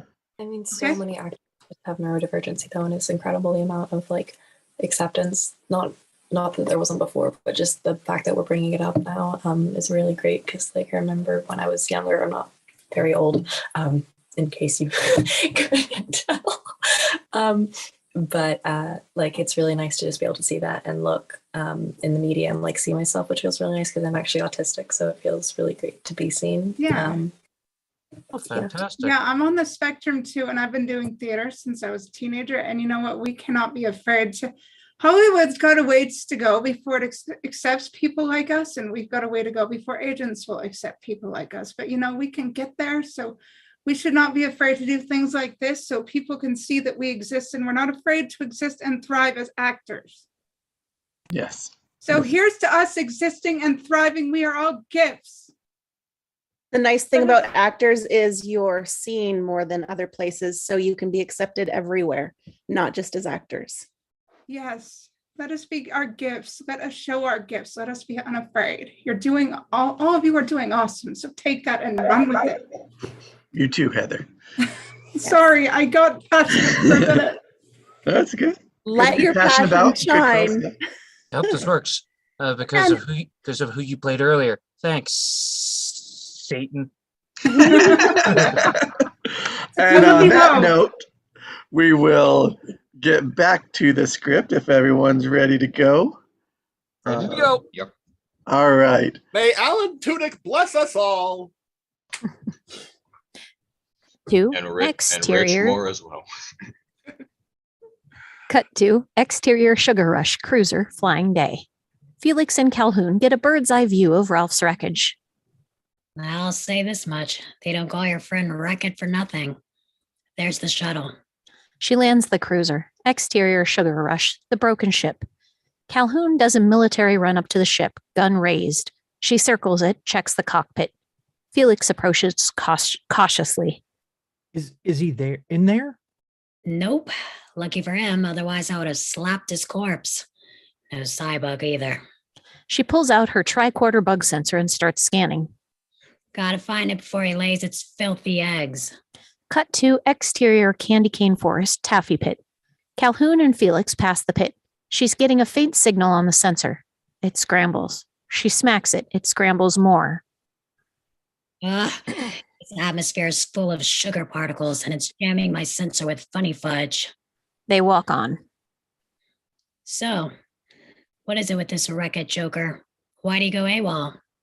I wish I knew, ma'am. He was acting all squirrely last night, going on about cake and medals. But I never thought he'd go turbo. Go turbo? That's right. Guys just got plugged in. Well, back when the arcade first opened. Fade to interior lit wax arcade, early 80s flashback. Simpler days, 80s music, 80s kids play classic games. FFJ, Pac-Man, and an 8-bit racing game called Turbo Time. We meet Turbo, basically a giant smiley face in a generic car, racing on a generic road. Turbo Time was by far the most popular game. Turbo crosses the finish line and gives us a giant thumbs up. Turbo Tactic! And Turbo, well, he loved the attention. Turbo takes the first place spot on a podium. He blocks the second place racer down with a wave of his trophy and blocks the third place racer from view with his turbo thumbs up. So when Road Blasters got plugged in and stole Turbo's thunder, boy, was he jealous. Road Blasters is wheeled in. Kids abandon Turbo Time to play it. Turbo is left mid-game. He stops and looks across the arcade to pole position. His big smile turns to a frown. So jealous that abandoned his game. Power strip. We watch the little turbo dots cross the power cord from his game to Road Blasters. And tried to take over the new one. Road Blasters, short time later. A frustrated kid tries to play Road Blasters, but the screen is in chaos. An 8-bit turbo glitches all over the track, causing the kid to crash his car. That looks like Turbo. What's Turbo doing in this game? Come on. Mr. Lipwack. Turbo ended up putting both games and himself out of order for good. A worker wheels out both Turbo Time and pole position. Back on Calhoun and Felix. Calhoun shakes her head. Selfish man is like a mangy dog chasing a cautionary tale. They step onto a fallen peppermint tree, acting as a bridge over a ravine. I know, right? That's why I have to get Ralph home, or the same thing's gonna happen to my game. Ding, ding. The entire tree is double stripe. It blinks. Huh? The tree disappears. They fall into a pit of chocolate powder. What is this? A sign reads, Nest Quicksand. Nest Quicksand? They start sinking. Felix panics. Quicksand! I'll hop out and grab you. One of those vines. Calhoun stands calm, sizing up the situation. Felix flails as he tries to hop out of the sand. But his usual boing is more like a brrr as the sand swallows him in. I can't hop. I'm hopless. This is hopeless. We're going to drown here. Stop thrashing. Stop moving. You're making us sink faster. He's still panicking. Calhoun slaps him in the face. Get a hold of yourself. He looks at her, shocked. Suddenly, they hear giggling as they look up to see Laffy Taffy vines hanging from a tree. As the vines giggle, they stretch and lower towards them. Those vines, they're Laffy Taffy. They're attracted to whatever makes them laugh. Here, hit me again. She smacks him lightly. The taffy vines retreat, disappointed. That's not funny enough. Harder. She hesitates. Look, you're a nice guy. I can't. No, ma'am. The arcade is depending on us. Now, do your duty. That's an order. She full-on belts him. The taffy howls with laughter. He's got a huge black eye. Ow! Oh, it's working. Hit me again. Oh, your eye. I can fix it. He hits his eye with the hammer. His black eye goes away. No, go. Ow! Seeing fantastic. Whap! The vines howl. Felix smiles at her. He's got teeth missing. He hammers his teeth. Bling, his teeth reappear. Again. Ow! You mean business? Oh, yikes! On bikes. She hits. Bling. He fixes his face. She hits. Bling. He fixes his face. She hits. Bling. He fixes. We're killing them. Finally, the vines are within reach. He grabs hold, then pulls her into his arms. Hold on tight, my lady. The vine sweeps them up and out of the quicksand. The world slows down. Music swells. Calhoun looks up at Felix. For some reason, he looks strong-jawed and heroic. She smiles down on her. Man, she's beautiful. There's a real chemistry between them. They arrive on the tree branch. Calhoun notices that the Laffy Taffy are singing in a Disney-esque choir and have formed a heart shape around them. She pulls out her gun and shoots at the vines. All right, enough with the goo-goo eyes. She looks at the sensor, all business. Ugh, we lost the Cybug. Let's go. Come on, we'll get a better view from the air. Think you can fix that shuttle? Can do. He follows her back towards the shuttle. Down below the tree, unbeknownst to them, something is burrowed into the ground. We recognize the sounds of a Cybug coming from the hole it made. We see a Cybug emerge from the hole. It eats a candy cane and becomes striped. Cut to exterior go-kart bakery, an impressive facility shaped like a giant cake. Birthday candle chimneys line the top. Ralph and Vanellope sneak past a guard's booth with Beard Papa snoozing inside of it. Exterior bakery wall, moments later. They slink up to a giant door with a hefty deadbolt on it. Vanellope's face is painted huge on the door with a circle slash through it and the words, "No glitches allowed." All right. Do your thing, Knuckles. Bust it open. What's this? You're a full-on criminal, aren't you? Hey, we shook on it. Slam cut to interior cart bakery. Ralph's fist busts through the door, destroying it. Thank you, Jeeves. Vanellope runs in. It's dark. There's nothing but a start button. What is this place? Where are the carts? She hits the start button. A screen lights up. It reads, "Choose your cart." There are a bunch of cool candy carts to choose from. We gotta make one. What? No. Look, kid, bad idea. Trust me. I don't make things. I break things. Look. Looks like you'll be stepping outside of your comfort zone then, Gladdy. Oh, this is a good one. She presses the choose button. Suddenly, the entire place lights up. There are levers and pulleys and bins.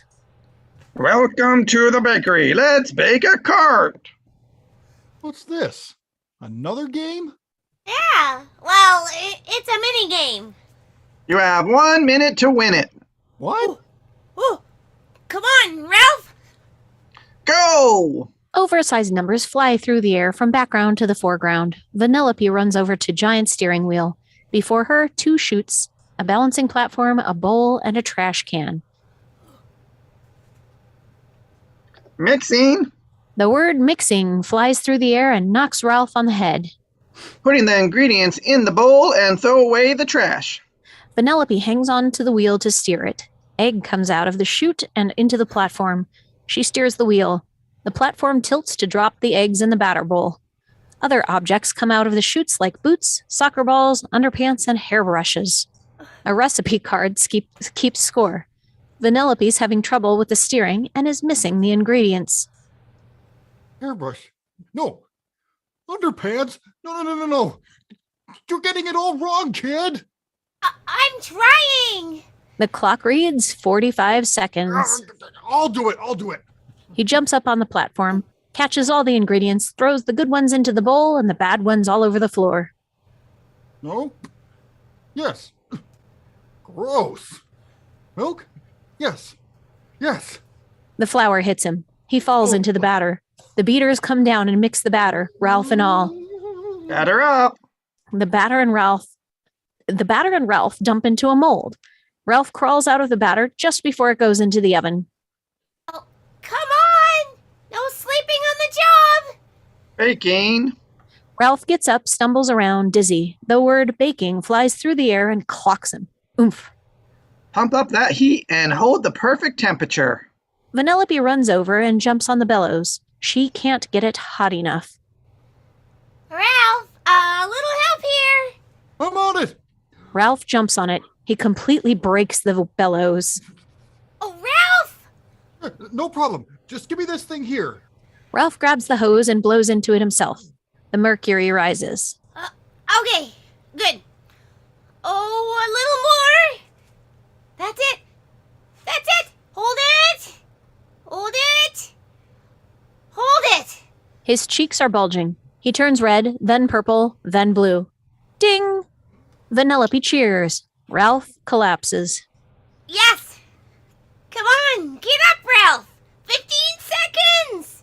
The door opens. The cart slides onto the conveyor belt. Decorating. Ralph manages to duck under the decorating word. The conveyor belt goes under a bunch of candy dispensers filled with everything from wheels to jimmies. They must launch eggs off a spatula aimed at targets on the respective bins. Wheels first. How many? 4. Doi. Got it. Ralph hits the spatula 4 times hard. 4 eggs launch, hit the target, and 4 wheels pop out of the bin. Now, frosting. A buttload of frosting. No problem. He hits the spatula several times. Several eggs go flying and smash the entire bin, which dumps all of its frosting into the cart. Then the entire bin tips, knocks the next bin. The bins collapse like dominoes and dump all the ingredients down on the cart. Uh-oh. The final buzzer sounds. The cart drops down a ramp onto a fancy garage. Time's up. They run to the garage door, on which there's a beautiful image of a perfect cart. The garage door opens, revealing their abomination beneath it. Congratulations, you did it. And here's your cart. Vanellope stares wide-eyed at the cart. Ay, ay, ay. Look, kid, I tried to warn you. I can't make things. I just break. I love it! You do? I love it! I love it! I love it! I love it! Look! It's got real engine! And look at the wheels! I love it! I have a real cart! She hugs the cart. Ralph grins, pleased. Vanellope then grabs 2 small pastry bags. Come on! A work of art like this must be signed. Back outside, Beard Papa wakes with a start. He sees Vanellope on the security camera. Beard Papa gasps. He grabs his red emergency phone. This is Beard Papa. The glitch is in the bakery. Get me King Candy. Cut to bakery. Back inside the bakery, Ralph and Vanellope finish putting their names on the cart and stand back to admire their work. Ralph's smiling like a sap. The first we've seen him smile. Wow! You have teeth? I've never seen you smile before. I'm not smiling. I'm just gassy, okay? They start to crack up when... Hold it right there, Glitch! King Candy, Winchell, and Duncan dive in. King Candy sees Ralph and gasps in shock. How did I get Ralph? Oh. Ralph aims the pastry bag at King Candy and the donuts and sprays them in the face, temporarily blinding them. Start the cart! Ralph throws Vanellope in the driver's seat of her cart and hops in the back. Start the cart! She fiddles with the buttons and knobs, but nothing happens. What are you waiting for? Come on, let's go! I don't know how to drive a cart. You don't what? Duncan looks at King Candy, concerned.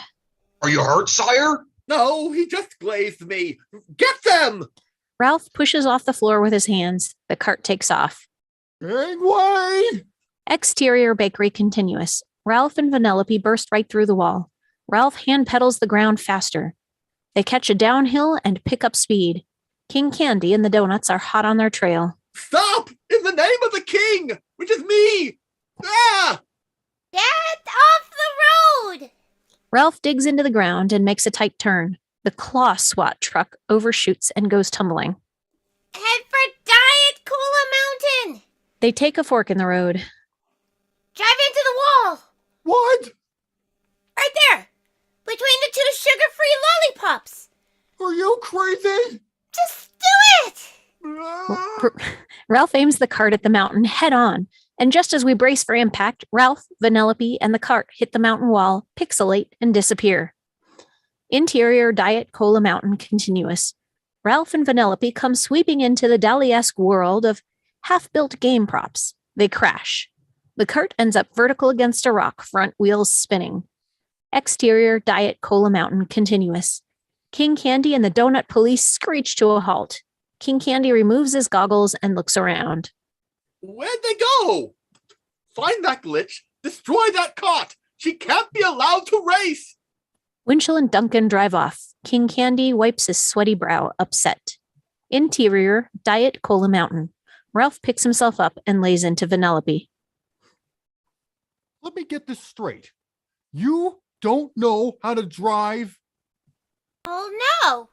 Not technically. But I just thought that... Ralph gets to his feet. What did you think? Oh, I'll just magically win the race just because I really want to? She grabs the steering wheel, eager.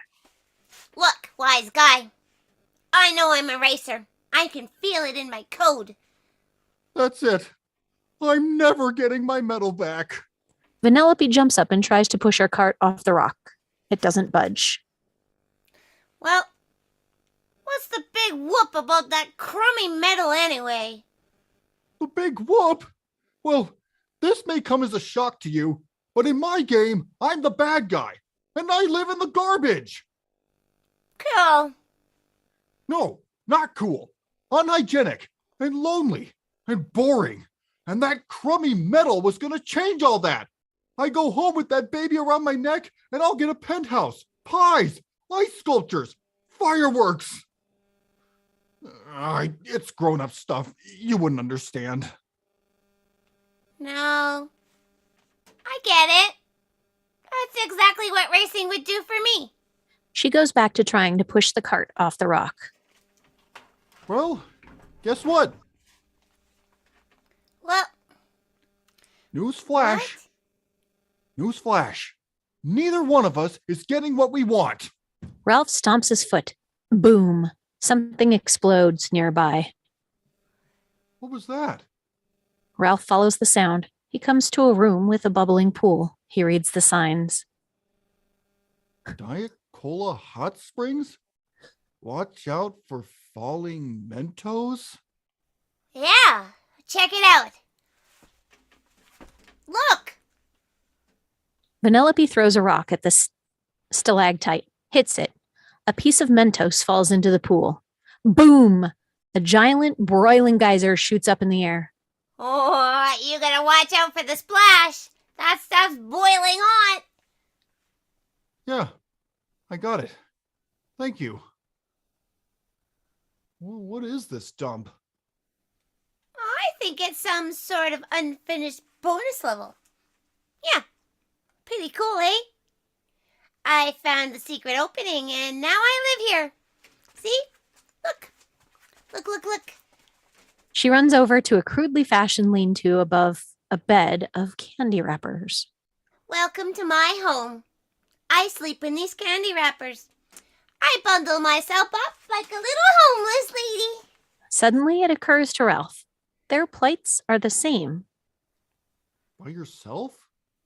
With all this garbage around you? Well, yeah.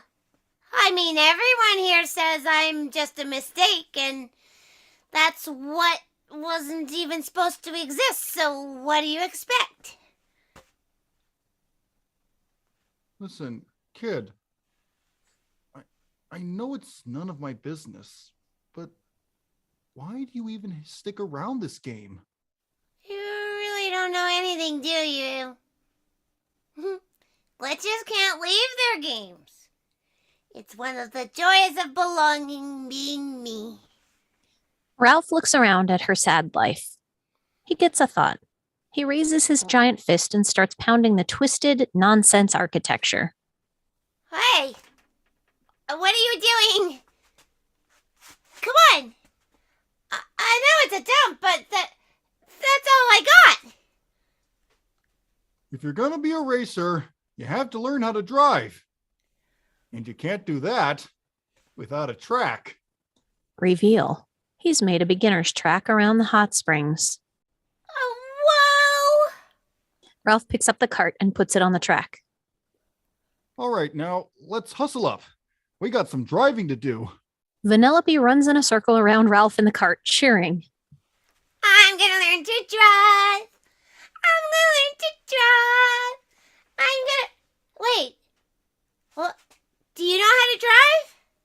Yeah, I mean, I haven't done it, but look, I flew a spaceship today, okay? You crashed it. Just get in. How hard can it be? Okay, start it up. Vanellope starts it up and revs the engine. There you go.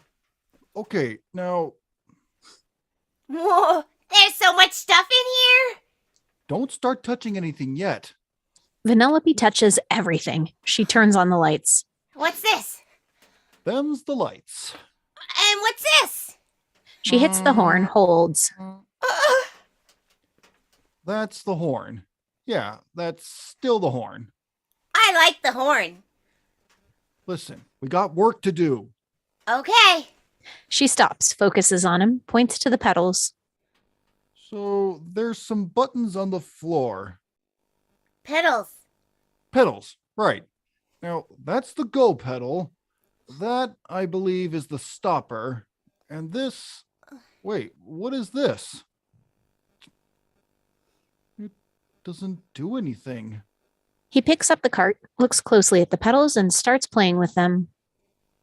What does this joystick do? She pushes the gear shift. The cart jumps forward, dragging Ralph with it. He lands flat on his face. Vanellope stalls. Ralph lifts up his head. Good. Let's try that again. Jump cut to Ralph, standing in front of her. She zips forward and slams into Ralph. Ouch! Jump cut to Ralph, standing behind her. She grinds the gears, flies in reverse, slams into him. He cries out. She slams into him again. Jump cut to Ralph, hiding behind a rock. Vanellope bucks forward, hits a tree. The tree falls, lands on Ralph's head. Jump cut to Vanellope steering through an obstacle course. Cut to reveal Ralph is pushing the cart from behind, guiding her around the rocks. Jump cut to Ralph motion steering as Vanellope watches. She turns the wheel and slams into a rock. Spitting out a tooth, she gives a thumbs up. Jump cut to Vanellope driving in first gear. She lifts her foot off the clutch slowly and moves forward smoothly. Hey, wait. You're doing it. She shifts again. Oh, I am. Okay, shift it again. She makes it around the track. Shifts perfectly. Whoa, I told you. Racing's in my code.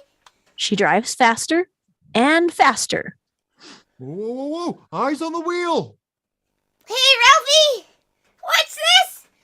I'm going off-road. She jumps the track and then drives up a steep natural ramp. She jumps a part of the broken track, lands perfectly. She makes another jump. Perfect. I got that medal in the bag. She takes aim for a giant jump, takes flight, and glitch. Her cart glitches about in the air, out of control. She's headed right for the stalactite. She screams. Ah! Look out! She ducks, but her spoiler hits the Mentos. She glitches again and crash lands on the track on the other side. Giant chunks of Mentos fall into the hot springs. Geysers shoot up. Ralph jumps out of the way, out of the boiling cola falling around him. Vanellope spins out of control. She skids to a stop. She looks spooked, but then she shakes it off. So, how did I do? Well, you almost blew up the whole mountain. Right? That's a good note. You've got to get that glitch under control, kid. Okay, I will. And then you think I got a chance? He contemplates. Tiny. She jumps up and around Ralph, shouting, Yes! I'm gonna win! I'm gonna win! Top shelf. Top shelf! They fist bump. Cut to interior King Candy's castle. King Candy paces in front of his cart throne. Sour Bill follows, waving him with a fan lollipop. The castle doors open. Winchell and Duncan approach. Did you find her? Tell me you found her. The donut cops shake their heads no solemnly. You didn't? Go. Leave me. The donuts leave. King Candy thinks, gets an idea, then storms off through the door by his throne. Sour Bill hurries after him. Interior, underground chamber. An elevator door opens and King Candy and Sour Bill step out and walk along what looks like the insides of a wire. King Candy approaches a large door, upon which rests a game controller.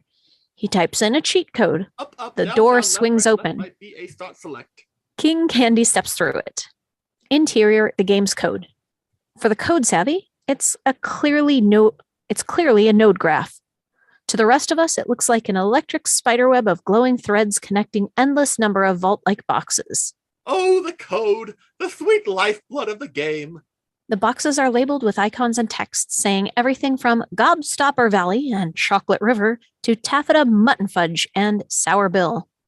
The physics are different here, and so King Candy floats as if in zero gravity.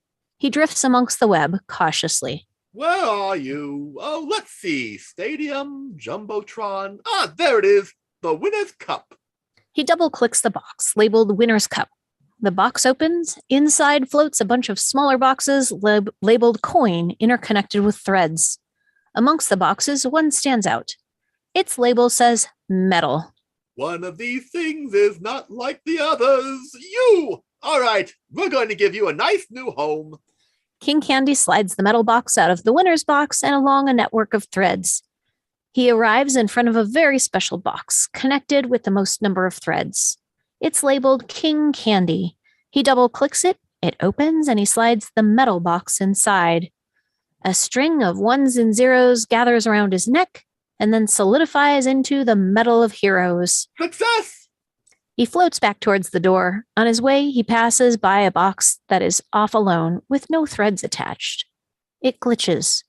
Its label says Vanellope von Schweetz. Sour Bill, I'm going out. You're in charge of the castle until I get back. Cut to interior-exterior space pod. The Cybug sensor is located on the dash scanning. There are no bugs detected. Calhoun pilots. Felix stares at her, blushing, unapologetically smitten. Your face is still red. You might want to hit it with your hammer. Oh, that's not blunt force trauma, ma'am. That's just the honey glow in my cheeks. Oh. Ma'am, I just got to tell you, you're one dynamite gal. Calhoun reacts. Flashback. Calhoun at the gun range, letting out a round. Brad in the cubicle next to her turns, impressed.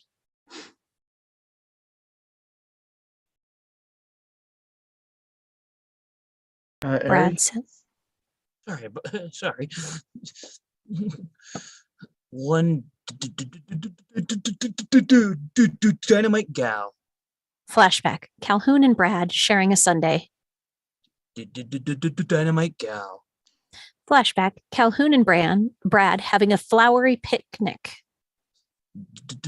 Dynamite gal. Flashback. Brad on one knee proposing. Dynamite gal. Flashback. Calhoun and Brad's wedding. Dynamite gal. The glass shatters as the bug bursts in. Slam cut to interior ship day back to the present. Calhoun snaps back to reality, upset, almost livid.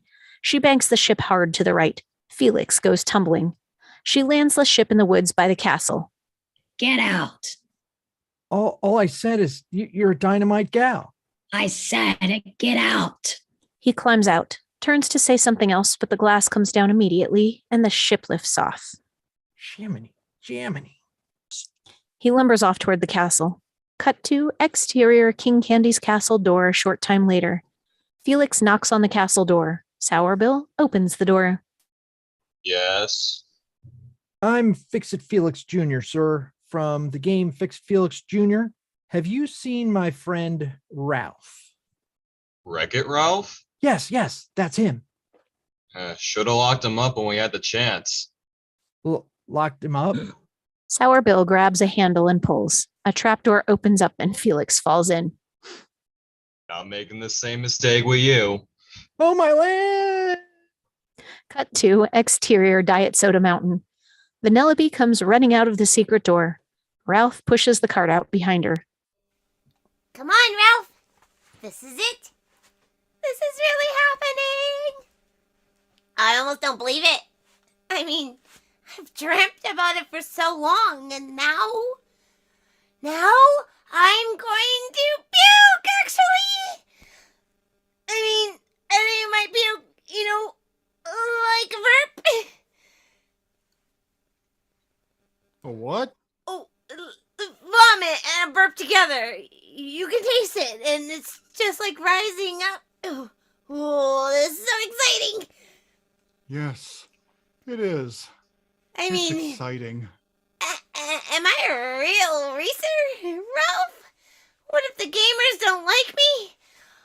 Oh, Who doesn't love a brat with dirty hair? Come on. Those people are gonna love you. You know why? Because you're a winner. I'm a winner. And you're adorable. I'm adorable. And everybody loves an adorable winner. Yeah. Okay, come on. She laughs and hops in her cart. Ralph climbs on the back. Listen to me. If you get nervous, just keep telling yourself, I must win Ralph's medal or his life will be ruined. And have fun. Got it? Got it. Vanellope starts driving away, then slams on the brakes. Wait. Hold on. Ralph falls forward. She puts it in reverse, then stops short. He falls off the back. Where are you going? I forgot something. I'll be right back. Vanellope runs back into the mountain. Ralph watches after her. Huh. Kids. He sighs, content. We hear the sound of a cart engine. Ralph, there you are. Hello. Ralph turns to see King Candy getting out of his cart. You! Now, I came alone, unarmed. Whoa! He ducks as a boulder flies past his head. I've had enough of you, pillow pants. Ralph chases King Candy around a giant gumdrop. Now, calm down. Calm down. I'm gonna beat the filling out of you. You wouldn't hit a guy with glasses, would you? Ralph grabs the glasses off his face and knocks King Candy on the head with them. Oh, you hit a guy with glasses. Well played. Ralph grabs him by the lapels. What do you want, Candy? For you to close your mouth. Your breath. Listen, I just want to talk to you.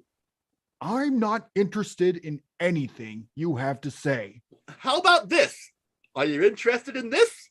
King Candy holds up the Medal of Heroes. Shocked to see it, Ralph drops King Candy. My medal. How did you? It doesn't matter. It's yours. Go ahead, take it. Ralph takes the medal. All I ask is that you hear me out. Ralph stares at the medal as he considers. About what? Ralph, do you know what the hardest part about being a king is? Doing what's right, no matter what. Get to the point. Point being, I need your help. Sad as it is, Vanellope cannot be allowed to race. Why are you people so against her? I'm not against her. I'm trying to protect her. If Vanellope wins that race, she'll be added to the race roster. We close in on King Candy's eye and into his mind, where we see Vanellope pop up as one of the 9 daily avatars. A gamer selects Vanellope. Then gamers can choose her as their avatar.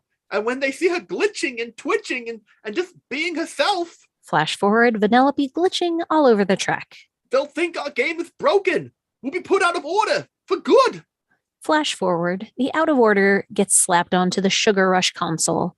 King Candy's subject rush into the game central. All my subjects will be homeless, but there's one who cannot escape because she's a glitch. Flash forward, a scared Vanellope is sucked into the vortex of an unplugged oblivion. Help! Somebody help!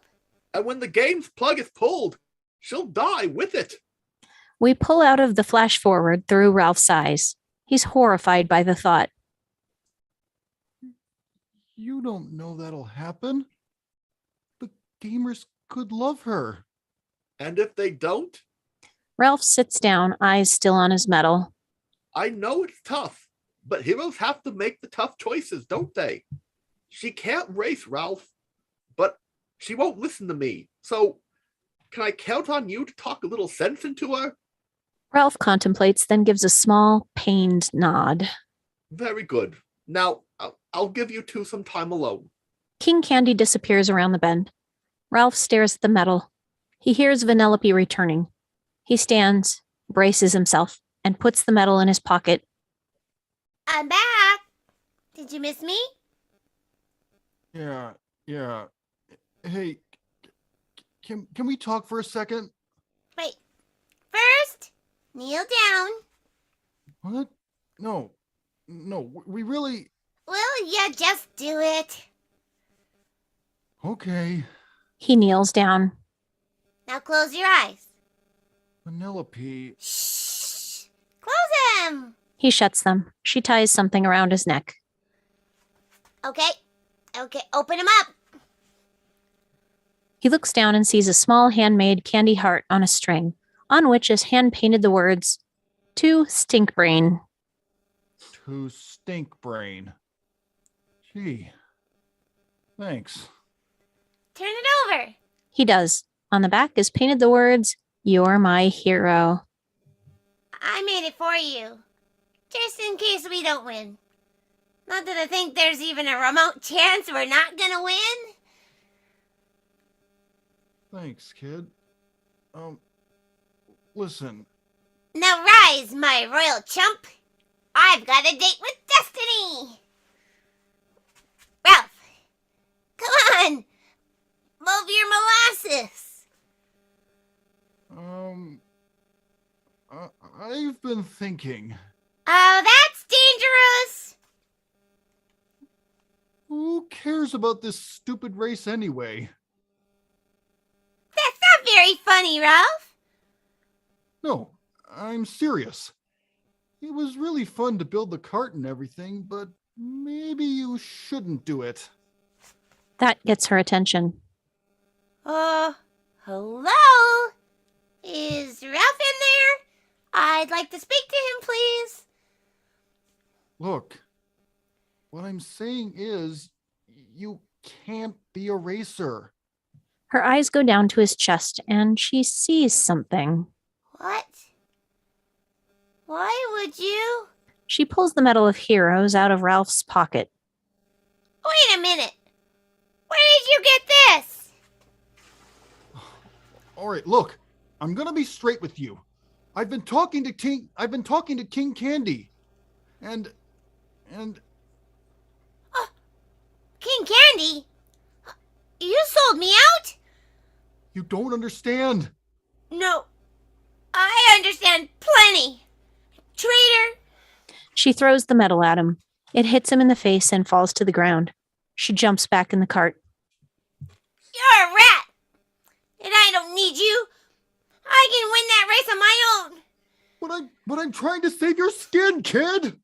Ralph grabs her and picks her up out of the cart. Hey! Put me down. Let me go. He sets her down. She immediately makes a dash for the cart. Ralph blocks her way. She struggles to get around him. No, you listen to me. You know what's going to happen when the players see you glitching? They're going to think the game's broken. I don't care. You're a liar. You better care, because if your game goes out of order, you'll go down with the ship, little sister. I'm not listening to you. Get out of the way.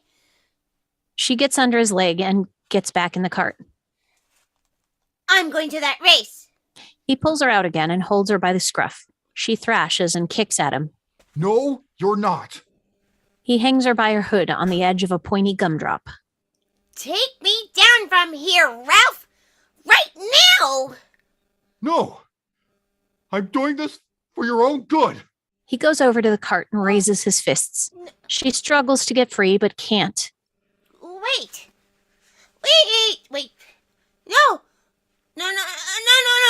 Please. Ralph. No. Stop. But he doesn't stop. He destroys the cart. She sobs. Then she glitches and lands on her butt on the ground. The cart is in ruins. Ralph turns to him. You're really a bad guy. She runs sobbing into the mountain's entrance. Ralph hangs his head. He sighs, then walks over and picks up his medal. He starts down the road alone. Dissolve 2, exterior Fix-It Felix Jr. Ralph rides up on the pushcart wearing his medal. It's awfully quiet. All the lights are out at the Niceland apartments, but for a single light in the penthouse. Cut 2, interior penthouse. The door hangs slightly open. Ralph pushes it the rest of the way and steps inside. The place looks like it's been looted. Hello? Anybody home? Felix? Mary? Well, he actually went out and did it. There, by the bar, stands Jean, pouring one last martini. Jean? Where is everybody? They're gone. After Felix went to find you and then didn't come back, everyone panicked and abandoned ship. But I'm here now. It's too late, Ralph. Lentwick's pulling our plug in the morning. Jean motions towards the balcony. Ralph goes over and looks out. He sees the out of order sign taped on the console. But never let it be said I'm not a man of my word. Place is yours, Ralph. Enjoy. Jean tosses Ralph the keys to the penthouse. Ralph catches them and looks at them, upset, as Jean grabs his suitcase and heads for the door. Jean, wait! Listen. This isn't what I wanted. Jean stops and turns back. So what did you want, Ralph? I don't know. I was tired of living alone in the garbage. Well, now you can live alone in the penthouse. Jean leaves. Dissolve 2, exterior penthouse balcony, short time later. Ralph stands there alone. He looks down at the Medal of Heroes. He shakes his head, disgusted, then throws it. The medal smacks against the game screen. The hit on the screen causes one corner of the tape on the out of order sign to release. The sign goes crooked. He looks out the game screen and sees the Sugar Rush console across the way. It reminds him of the homemade medal Vanellope gave him. It's still around his neck. He takes it off and turns it to the side that says, "You're my hero." He hugs it to his chest and looks back out at the Sugar Rush game. He notices something. There, on the console's side, are illustrations of all the racers, including Vanellope. Back on Ralph. That makes him think. Then run off. Cut to interior Sugar Rush, the base of the Diet Cola Mountain. Sour Bill loads the scrapes of Vanellope's cart into a candy wheelbarrow. A shadow rises over him. Hey, cough drop. Hmm? Explain something to me. Sour Bill turns to see Ralph looming, fists on his hips. If Vanellope was never meant to exist, then why is her picture on the side of the game console? Sour Bill makes a run for it. Ralph grabs him. What's going on in this candy-coated heart of darkness? Nothing. Talk! No. I'll lick you. You wouldn't. Oh, yeah? Ralph gives him a quick lick. Sour Bill cringes. Ugh, it's like sandpaper. I wonder how many licks it'll take to get to your center. I'll take it to my grave. Fair enough. Ralph tosses Sour Bill in his mouth. I see I call you Sour Bill for a reason. Sour Bill screams as Ralph swishes him around. Finally, Ralph pulls him out. Had enough yet? Sour Bill squeals like Stoolie. Okay, I'll talk. Vanellope was a racer until King Candy tried to delete her code. As Sour Bill spills the beans, flashback. King Candy in the code room, tearing up all the connections off Vanellope's code. Tried to delete her code? So that's why she's a glitch. Back on Ralph, shocked. Uh-huh. Why is he doing this to her? I don't know. Suit yourself. Ralph threatens to eat him again. Sour Bill throws his arms up. Wait, no, I swear I don't know. Flashback. We see King Candy floating through the code room, scooping up nodes of memory into a royal chest. He locks the chest with a padlock. He literally locked up our memories. I can't remember. Nobody can. Back on Sour Bill, arms still up, praying he won't be eaten. But I do know this. He'll do anything to keep her from racing, because if she crosses the finish line, the game will reset, and she won't be a glitch anymore. Where is she now? In the dungeon with Fix-It Felix. Felix? I'm sorry, that's all I know, I swear. Now please don't put me back in your filthy mouth again. Ralph licks Sour Bill, then sticks him to a tree. Stick around. Yes, okay, I will. Thank you. Cut to exterior Sugar Rush licorice field. Calhoun patrols the area. Her scanner goes off. She pulls out her gun and follows the beep. Come on, I know you're out there. The signal suddenly drops out. She hits the tricorder, frustrated. Saccharine-saturated nightmare. The tricorder suddenly goes off loudly. She looks around on alert. But where? The ground gives way and she tumbles into a giant cavern. She grabs licorice roots to keep from falling into the nest below, full of hatching Cybug eggs and candy-coated Cybugs, traveling in and out of long caverns. Doomsday and Armageddon just had a baby, and it's ugly. Cut to the time clock in the sky. The arcade opens in less than an hour. We pull back and through a barred window into interior Felix's cell, King Candy's fungeon. A frustrated Felix calls through the dungeon window. Hello? Somebody? Anybody? Please, let me out. He shakes the bars. One bar is loose. What's he say? How does he say it? I'm gonna wreck it. He hits the bars with his hammer. Then they fortify stronger. Oh, why do I fix everything I touch? Suddenly, Ralph bursts through the wall. Felix! Ralph, I'm so glad to see you. Felix throws his arms around Ralph. Changing his mind, he lets go and turns away from him. Wait, no, I'm not. What do you have to say for yourself? Wait, I don't want to hear it. I'm not talking to you. Okay, don't talk. That's fine. But you gotta fix this cart for me pronto. I don't have to do boo. Forgive my potty mouth. I'm just so cross with you. Do you have any idea what you've put me through? I ran higgly-piggly all over creation looking for you. I almost drowned in chocolate milk mix. And then I met the most dynamite gal. She just gives me the honey glow something awful. But she rebuffed my affections. And then I got thrown in jail. Felix, pull yourself together. No, Ralph, you don't know what it's like to be rejected and treated like a criminal. Yes, I do. That's every day of my life. It is? Which is why I ran off. And I tried to be a good guy, but I'm not. I'm just a bad guy. And I need your help. There's a little girl whose only hope is this cart. Please, Felix, fix it.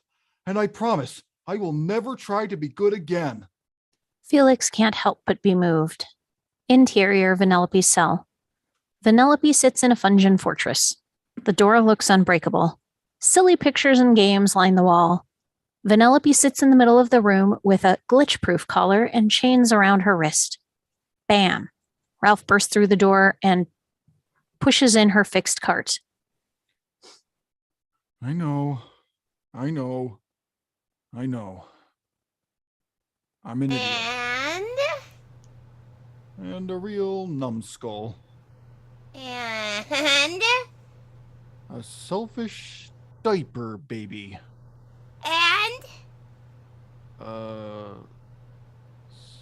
Stink brain? The stinkiest brain ever! Cut to exterior Sugar Race arena. Giant soda bottles pop up and spray. The lids of the fan boxes fly off, revealing hundreds of spectators. The racers line up at the start. A blimp flies overhead. King Candy stands in his royal box. My sweet subjects, I can, without a pinch of hesitation, assure you that I have never been so happy in all my life to say the following words. Let the random roster race commence! Cheers! King Candy slides down his royal banner. He lands in his own cart. A marshmallow waves the checkered flag. And they're off. Behind the scenes, Ralph and Felix ride on the back of Vanellope's cart, holding on for dear life as she drives. Remember, you don't have to win. Just cross that finish line and you'll be a real racer. As they enter the arena, Ralph and Felix jump off the cart. I'm already a real racer. I'm gonna win. Vanellope speeds across the starting line. She's in the race. Out on the track, the racers enter Gumball Pass and must dodge gumballs the size of bowling balls. Adora Beazle Winterpop hits a power-up. Her cart transformed to reveal an ice cream cannon. Power up. She shoots a scoop of ice cream, hitting Jubilina square in the face. Oh, a la mode. King Candy hits a power-up. The hood of his cart opens and unleashes a cannon. He fires 3 fireballs at Rancis and Minty, knocking them out of his way. Have some candy! Red Hots. Further back on the track, Vanellope passes Minty Zaki. It's Minty. Angelina, you want to? Oh, pardon me? Excuse me? Oh, hot soup! Coming through! Lady with a baby! It's a glitch! It's the glitch! The glitch? Taffeta pulls ahead up the layer cake lined with giant cherries. She passes Candlehead.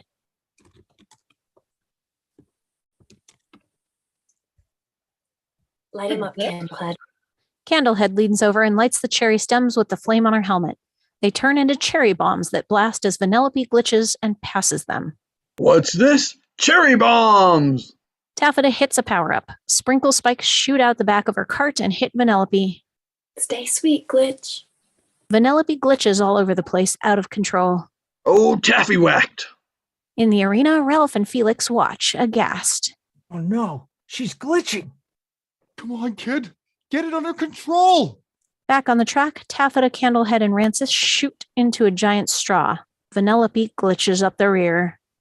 I told you, you're just an accident waiting to happen. She suddenly glitches between the carts and ends up in front, driving straight.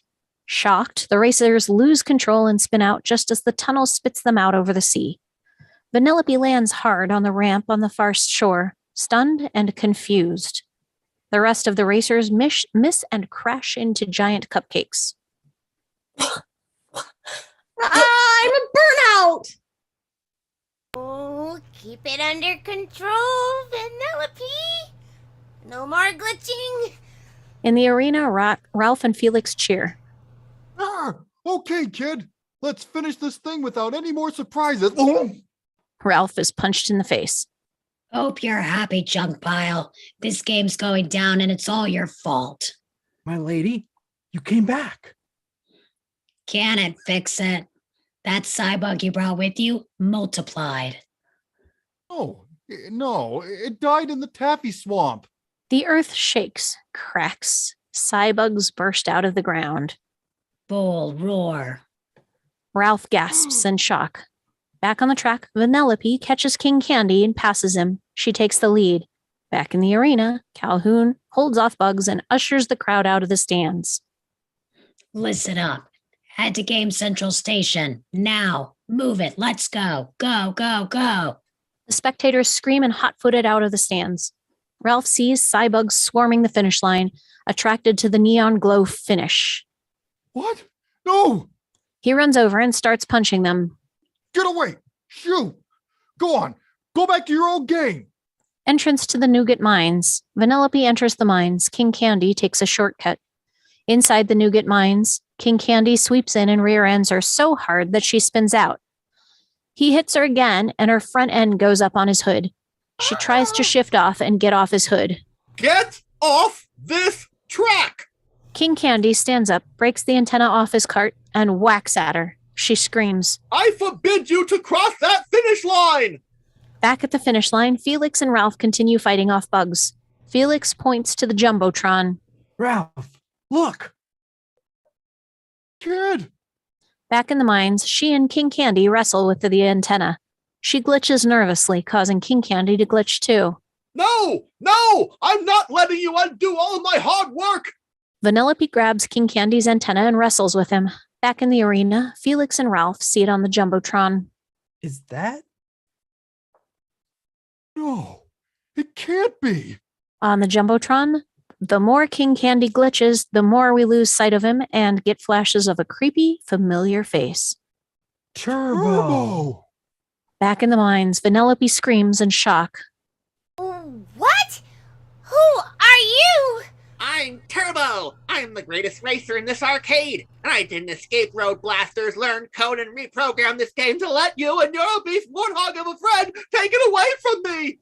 He aims for a wall separating a fork in the road. He's going to ram her right into it. No! Stop! The wall gets closer. King Candy laughs. End of the line, glitch! Glitch? That's it? That gives her an idea. The world seems to slow down as she concentrates. Come on. You can do it. Concentrate and glitch. She glitches, disappears, reappears to the left of the wall. King Candy swerves, bounces off the wall, and heads down the right-hand tunnel. Sweet mother of monkey milk. I did it. Vanellope speeds off and out of the mines. King Candy, on the other hand, speeds right into the open mouth of a Cybug. Back at the finish line, Ralph sees her coming. He and Felix have a path cleared for her. There she is, Ralph. Bring it home, kid. The finish line's wide open. Boom! Cybugs start bursting out of the ground onto the track. Vanellope screams and swerves around them, aiming for the finish line. But a Cybug bursts out right in front of her. She crashes into it and goes flying. No! Ralph and Felix leave the finish line and run to her. Ralph scoops her up out of the candy debris. Kid, are you okay? I'm fine. I'm fine. Let's finish this race. Ralph, look! Ralph turns to see that the finish line is completely overrun by bugs. It collapses. I can't fix that. Let's go. But I didn't cross the finish line. There is no finish line. They run out of the arena. On the rainbow, Calhoun shoots bugs. Everybody out. Now. Now. Now. Ralph and Vanellope come running up the rainbow. Ralph, it's not gonna work. We gotta try.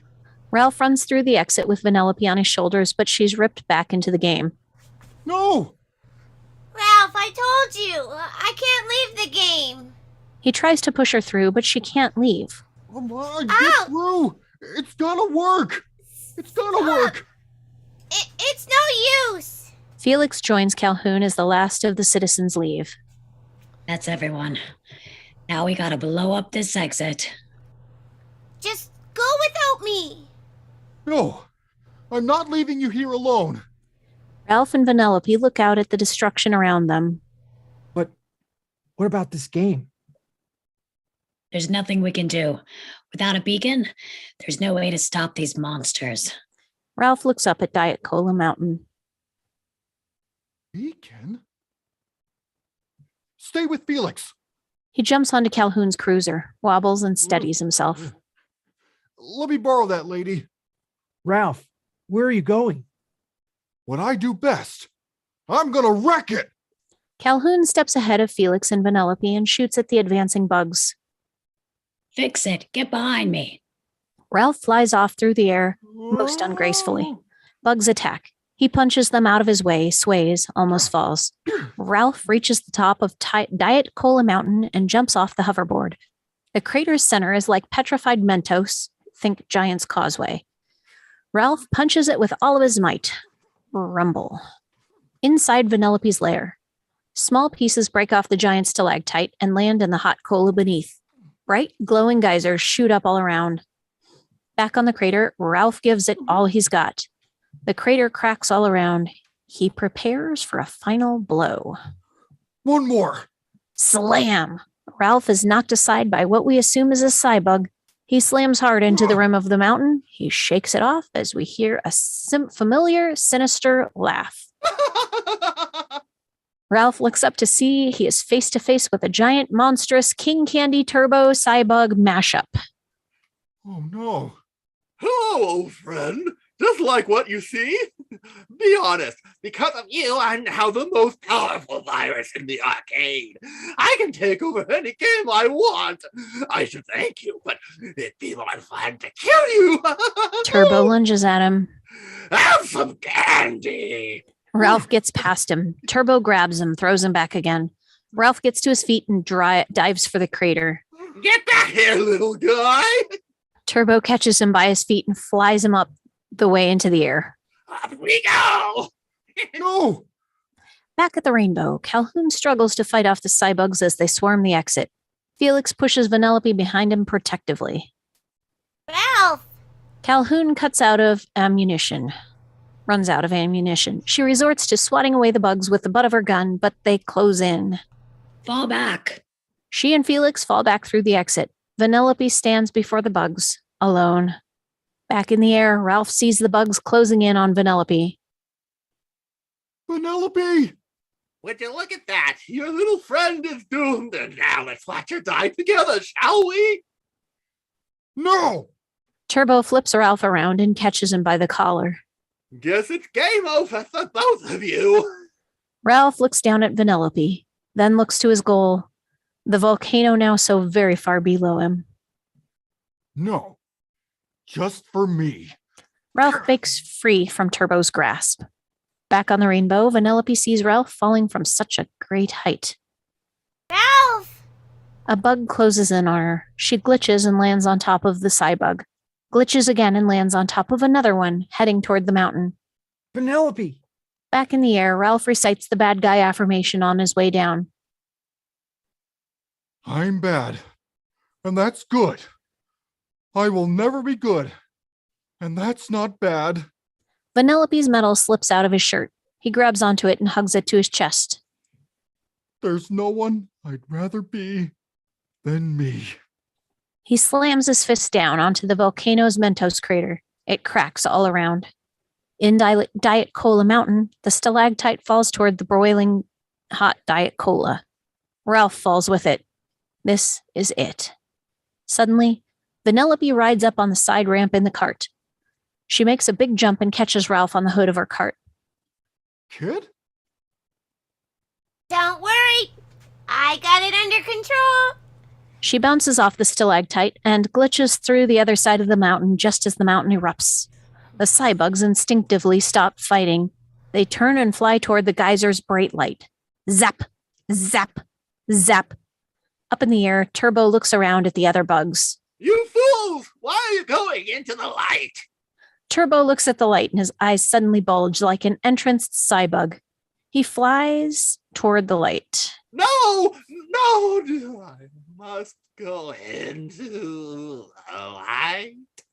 He flies right into the light and is zapped. No! I wanted to be in the sequel. Ralph and Vanellope crash into the chocolate river, safe. Chocolate? I love chocolate. Oh, yeah. Felix and Calhoun see it all from the Rainbow. You did it, Ralph. You did it, brother. He laughs for joy. Felix hops up and gives Calhoun an 8-bit kiss on her cheek. A little 10-point heart rises up. She looks at him like she's going to kill him. Yanks him up by his collars and slams her lips onto his. It's worth 10,000 points. Dissolve to Exterior Sugar Rush Race Arena. Felix puts the finishing touches on the finish line. All fixed. Ralph puts Vanellope into her own dented cart. Ready for this? As ready as I'll ever be. Ralph gives Vanellope a push. She rolls across the line. Sparkles flicker everywhere. Interior code room. The threads flicker. Vanellope's lonely box is suddenly attached to the giant web by dozens of threads. Exterior Sugar Rush landscape. The landscape resets back to all its beauty. The power cord entrance. The citizens of Sugar Rush flood back into the game in amazement. Back on the track, Vanellope rises up out of her cart into the air and twirls. Whoa! What's all with the magic sparkles? A beautiful princess dress forms on her body. A crowd appears on her head and a wand in her hand. In the code room, the memory box unlocks and strings of memory pour out of it. Back on the track, Vanellope's eyes widen as her memory comes rushing back. The faces of her citizens brighten as they remember too. Sour Bill returns, a candy tree limb stuck to his back. I remember now. All hail the rightful ruler of Sugar Rush, Princess Vanellope. The kids look to each other in panic, the horrible way they treated her coming back to haunt them. All that stuff we said earlier, that was all a joke. You know that, right? Tut. As your merciful princess, I hereby decree that everyone who was ever mean to me shall be executed.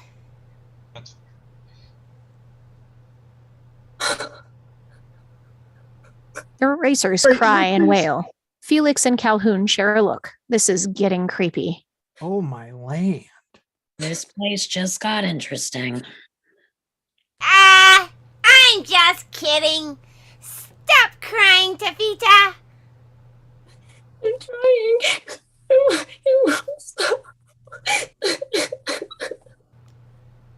Wow. So this is the real you. A princess. Ralph, what are you, nuts? This isn't me. Vanellope concentrates and glitches right out of the dress and crown back to her regular clothes. This is me. What? Look, the code may say I'm a princess, but I know who I really am. Ralph, I'm a racer with the greatest superpower ever. I was here. I was there. I was glitching through the walls. I'm not giving that up. Chill. Pardon me for asking, but without a princess, who's gonna lead us? Yeah, who? Me? I'm thinking more along the lines of a constitutional democracy. President Vanellope von Sweets. Has a nice ring to it, don't you think? Fix it, Beckett. The arcade's about to open. Let's move them out. Felix joins Calhoun in the shuttle parked by the finish line. Ralph turns to Vanellope. She runs into his arms. You know, you could just stay here and live in the castle. You'd have your own wing, where no one would ever complain about your stench, or treat you bad ever again. You could be happy. I'm already happy. I've got the coolest friend in the world. And besides, I've got a job to do too. It may not be as fancy as being president, but it's my duty. And it's a big duty. Ralph, are you coming, brother? Ralph sets Vanellope down. They fist bump. See you later, President Fart Feathers. Au revoir, Admiral Underpants. And farewell, Baroness Boogerface. Goodbye, Major Body Order. Hasta la vista. Ralph. All right. To be continued. Yeah. Ralph jumps in the shuttle and watches her until the door closes. Cut to interior, Badanon. Ralph sits amongst the usual Badanon folk.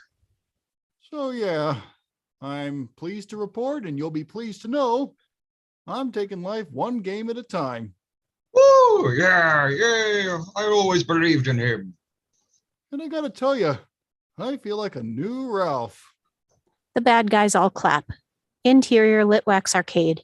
Litwack grabs the out of order sign just as Ralph rushes into the game. I'm gonna wreck it! Hey, look at that. The gang's all here. False alarm. Litwack crumples up the sign. The Moppet Girl starts to play the game. Exterior Nicelander Apartments. Gameplay. The same building, same game. Ralph falls in the mud. Splat. course, the job hasn't changed, but the Nicelanders are actually being nice to me. The Nicelanders bring him a penthouse cake. His ugly figurine is on the roof of it with everyone else this time. And that got me thinking about those guys left without a game. Exterior Niceland apartments. The homeless characters hang out the windows and scream along with the Nicelanders as Ralph and Coily wreck the building. So we asked some of our friends to help us out on the bonus levels. And I swear, our game hasn't been this popular in years. The gamers say that we're retro, which I think means old, but cool. Interior Lit Wax Arcade. Kids line their quarters up on the Fix-It Felix console with the mop that happily plays. We're gonna wreck it! You're going to wreck it. We can fix it. Exterior Niceland Dump after hours. The dump has a new sign. It reads, "Welcome to East Niceland." Oh, and I decided that living in a dump wasn't making me feel very good about myself. Dig Dug helps dig as Ralph builds a rudimentary home. Nearby, Felix completes a row of professional-looking homes. The homeless characters cheer. So I cleaned it up, built houses for our new co-workers too. Well, with a little help from Felix. Interior Church Day. Felix and Calhoun are getting married. Ralph stands behind Felix as his best man. Oh, and guess who was the best man at his and Calhoun's wedding? That's right, old Ham Hands himself. All the soldiers are on Calhoun's side of the aisle. All of the Nicelanders and random game characters are on Felix's side. Very elegant affair. A lot of grandeur. Not one bug. And I'd be a liar if I said no tears were shed. Felix goes in for the kiss. Calhoun first glances up to the window, expecting a bug attack. The entire congregation cocks their weapons. No bugs. Calhoun kisses Felix. Exterior Niceland Apartments rooftop. Felix wins another medal, which lowers from the sky as Nicelanders take Ralph onto their shoulders. Ralph is on the roof. He watches Felix get his medal. It doesn't faze him.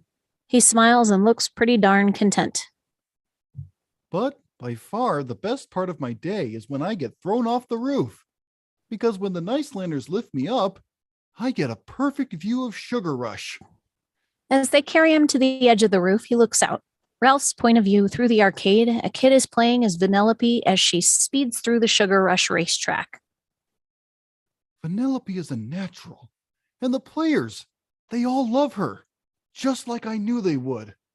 She tries to get around two racers, and with a glitch and a flip, she takes the lead as the race ends. She wins. She holds out a fist to the gamer. Words on the screen say, "Top shelf." The player fist bumps the screen. Vanellope then looks over at Ralph and gives a little wave. Exterior Niceland Apartments rooftop. Ralph beams with pride. He waves back. Turns out, I don't need a medal to tell me I'm a good guy. 'Cause if that little kid likes me, how bad can I be? Final fade out. We did it! Woo! Great job, everyone. I live! The voices were fantastic, you guys. I loved listening to you all. Bad King Candy. I got a new ruler now. We'll see about that. That's awesome. King Candy was freaking awesome. All of them. All Yeah, of them. he really was, actually. Yes, I would say it. Everyone was awesome. Everyone. I want to talk more about everyone who can stay around. I know it's late for Don. I know it's even later for Morgan. And I know it's extra late for Maddie. And some of the others, it might be late or you have to get up early in the morning. So we'll quickly go around for outros to say, again, your name, where people can find you, and anything else you want to talk about real quick. And then after that, if people have to go, we understand. We thank you so much. And then the rest of us will talk about the movie a little more if we want. So in my left corner, we have Vicky Dykes. Well, you can find me on Facebook under Vicky Dykes, and Instagram, I'm YogaGrandma7. And what am I doing? Well, I got some news today. And in a couple of weeks, I'm going to start the filming of my new yoga show. Woohoo! Congratulations. Congrats. Cool. That's awesome. It's distribution. Yeah, that's amazing. And Aaron. There's not really anywhere you can find me at the moment, but I don't know what else I can really say besides thanks for having me on this one. I hope I can be a part of it again. Yes, definitely. What goals do you have in the entertainment field, if any? Right now I'm more working on voiceovers and actually I'm getting into special effects. Sweet. I recently tinkered with putting a fireball into the palm of my hand. So we'll move on, but real quick, what software? I'm using DaVinci Resolve right now. Interesting.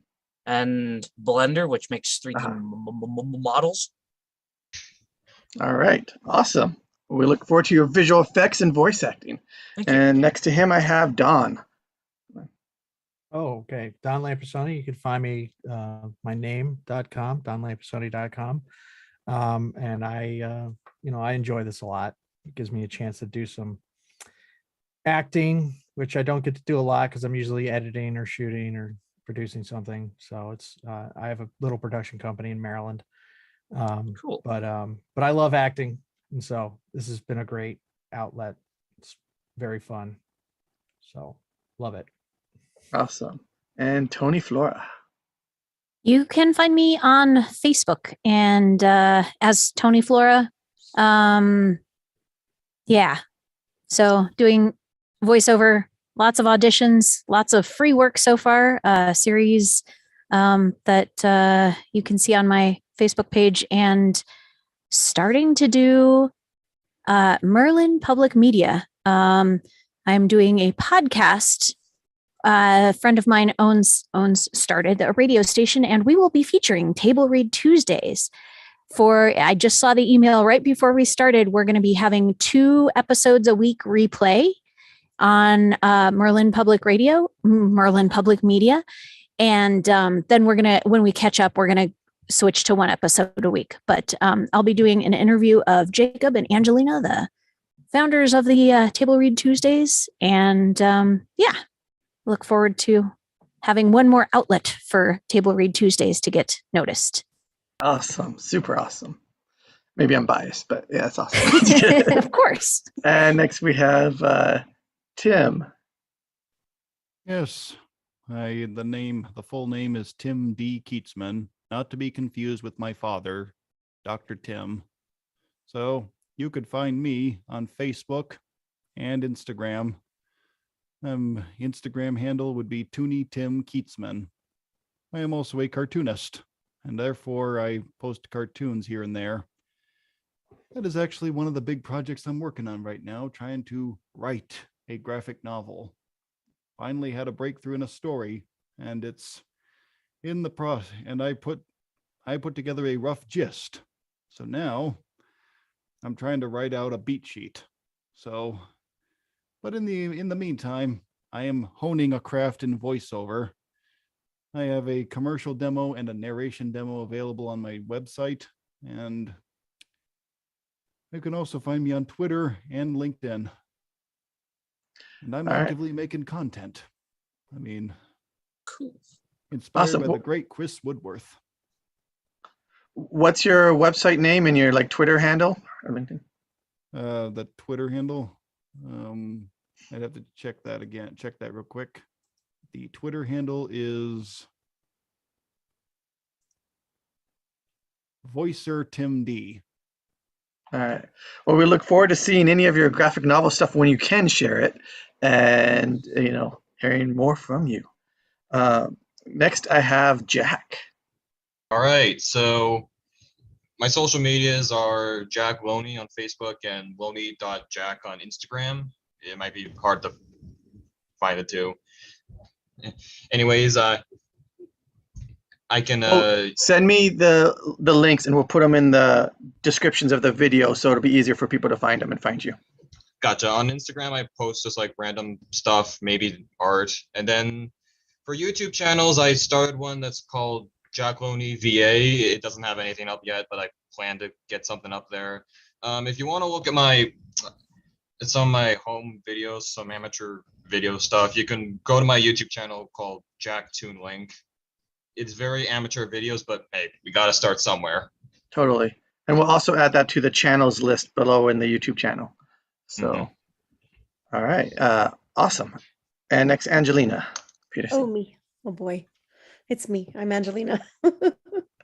You can find me here.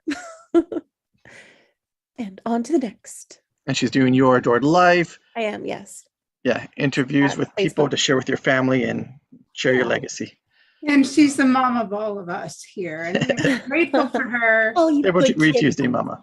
All right. And next we have Morgan Toll. Hi, you can find me on Instagram at Morgan Elizabeth Toll. As far as on camera, I just worked on The Marvelous Mrs. Maisel. And then as far as voiceover, I just worked on a game called Hunt a Killer, which you can now find in stores. That's amazing. Nice. Yeah. Thank you. Congrats. And then next we have Heather Lee Cameron. Hi, my name's Heather Lee Cameron. I'm an actor. I'm a writer. I'm a voice actor. I'm a theater actor. I create, and I also write. I recently had a piece actually get published this weekend through a fanzine, and I'm prepping for a Zoom play that's going to be filmed over the next 2 Sundays through a theater group that I work with in the States. I'm also looking for work, like voice work, theater work, film work, whatever. I'm triple vaccinated. I have set etiquette. I have Safe Sets International. I actually went online and found courses that I paid for myself. I've got a lot of actors training that I did during COVID. And you can find me either on Facebook at Heather Lee Freelancer or my YouTube channel, The Storm and Latter-day Saint. All my professional links are there. And I'm very happy to do this because it allows me to develop myself as an actor. So, and I'm grateful to keep working with all of you. Thank you. And next we have Maddie. Hi, so I'm Maddie. You can find me at Films by Maddie on Instagram. And I basically have this thing where I have to do every creative discipline in the entire world. So I write, I direct, I'm an actress, I'm a voice actor, I write, I compose, I sing, basically I do a lot of stuff, which does not help because I am currently a junior trying to get into college. So it's stressful. But I currently am actually working on a short film that's going into production not this weekend, but next weekend. We're going to submit that off to short film festivals that I wrote, and I'm going to direct and act in. So very excited about that. And I'm directing a Star Wars fan series. So if any of you are interested, please, you all are so incredible and talented. It's filmed virtually, and we'd be more than happy to have you guys on the team. And yeah, so that's basically what I do. Awesome. Is there somewhere someone can see all of these creative things? Yeah, so on my Instagram, that's mainly, I also have a Facebook,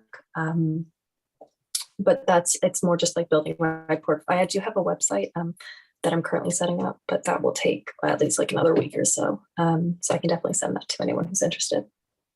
Perfect. And next we have Vanellope herself, Jamie Hill.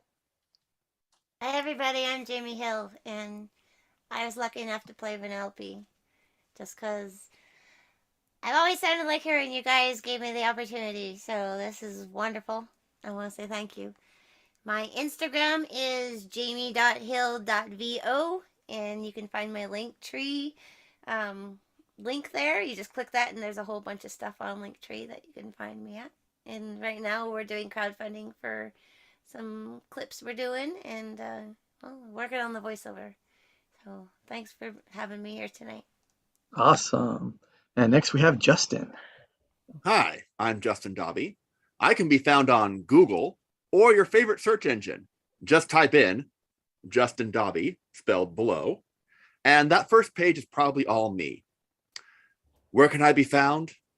Wherever a content creator has need of a weird improviser who can make the funny with his vocal box, I'll be there. or not. Depends on my schedule. And talking about places you'll be and have been, what is that name plaque back there? Oh, that was my panelist placard from WonderCon. All right. Just my shout out. Awesome. Awesome. And then St. Jerome had to take off, but you'll remember he had that booming voice that I cannot even come close to doing. So there's another voice actor, if you guys need him. Yeah, that voice, I was like, wow. But Fantastic voice. all right. This wraps up the main table read. Those who have to go, we understand. We thank you so much for being here. Amazing job, everyone. And then the rest of us will keep talking a little about the movie. So good job, everyone. Yay! Congratulations, everyone. Congratulations. Good night. And hopefully we see you next week or very soon. Yeah, it is like 10 p.m. where I am, so I probably gotta make this like quick. But like, yeah, just like Wreck-It Ralph is just like one of, if not my favorite Disney movies, and I like. Not Disney. Like, oh, it is. It is. Never mind. I'm wrong. I'm like, oh boy, it's owned by us. Mickey. It, Rod. It's Keep going, by Jack. Disney. Hey, there's no movies in here. It kind of reminds me of, have any of you ever heard of Super Mario RPG Legend of the Seven Stars? Oh yeah. Yes. Yeah. It kind of reminds me of a movie version of that almost. Yeah. I want to ask the voice actors that are extra good at like changing their voices to unique voicing and specific characters. Like, maybe this is a type of question you can't really answer, but is there a way you somehow know the voice that's going to come out of your mouth? Because sometimes I'm like, I'm going to try and do a voice like this, and I speak, and it sounds nothing like that. Well, so how do you like, I know it's practice and training and this and that, but it takes work. Mm-hmm. Well, ever since when I was a kid, I always was able to pinpoint the proper tones for, let's say, Mario or Metal Greymon. So I guess that makes sense to with what you're asking. I know it's going to come out the way I want it. yeah. Yeah, it takes practice, it takes training, but it takes a lot of luck. You just, throw your voice out there and hope it sticks. Yeah, sometimes it works and sometimes it doesn't. Because like I can do a Mario sometimes because I've been just doing it for so long. Okie dokie, let's just make a pizza pie together. Mario, you should let Luigi take a turn. Well, too bad. It's a Wario time. Have a rotten day. Oh, please. Waluigi's number one. Wah. I am a lawyer on behalf of Paramount and CBS, and I would like to say that Mr. Hedgehog is not available at this moment because he's hurriedly pressed for the movie. He sends his regards. Thank you very much. End statement. Well, that's no good. I'm Sonic the Hedgehog. Mr. White, we've already spoken to you about this issue. We no longer require your services. Mr. Schwartzman is now Sonic. Meow. Would you settle for Shadow the Hedgehog? That's coming in the third movie, Mr. Shadow, sir. Maybe. Sweet. And I am Dr. Eggman Robotnik, the greatest scientific genius in the world. With all these voices, Maddie, are you having aliens in your Star Wars short? Yeah, we already have a few people who do like makeup, like special effects. We have a few. Oh my God, I literally mispronounce every single Star Wars planet and name. So I'm pretty sure I've called like the Pantorans, and then there's a ton of them. There's all different colors, and it's really, really cool because we started about a year ago and we're only now getting into production, which is fun. But I did have a question though for, I don't want to say the more senior voice actors. I'm sorry. I'm just saying because I haven't been doing this very long, but what is the best piece of advice you could recommend to younger film or younger actors and they trying to get into the industry? Because for me, I'm trying to find work and I'm like, where? Take improv classes. Improv is the single greatest skill that any human being on this planet can learn. The ability to think on your feet, to roll with the punches, and to adapt is not only good for acting, it is good for life. Having improv in your pocket opens up so many doors and so many pathways and puts you in a league far beyond other actors who do not know how to read off, who do not know how to go off script.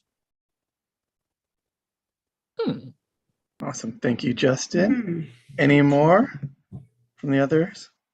Jamie, I want to hear about your experience with this because I know that you've wanted to do this for a while, and you said that you had done it before as well. The Wreck-It Ralph? Yeah. Only with Tim. How was that? Where was that? Well, we met on Clubhouse, and then we just recorded it separately. And then we're going to put it up on TikTok.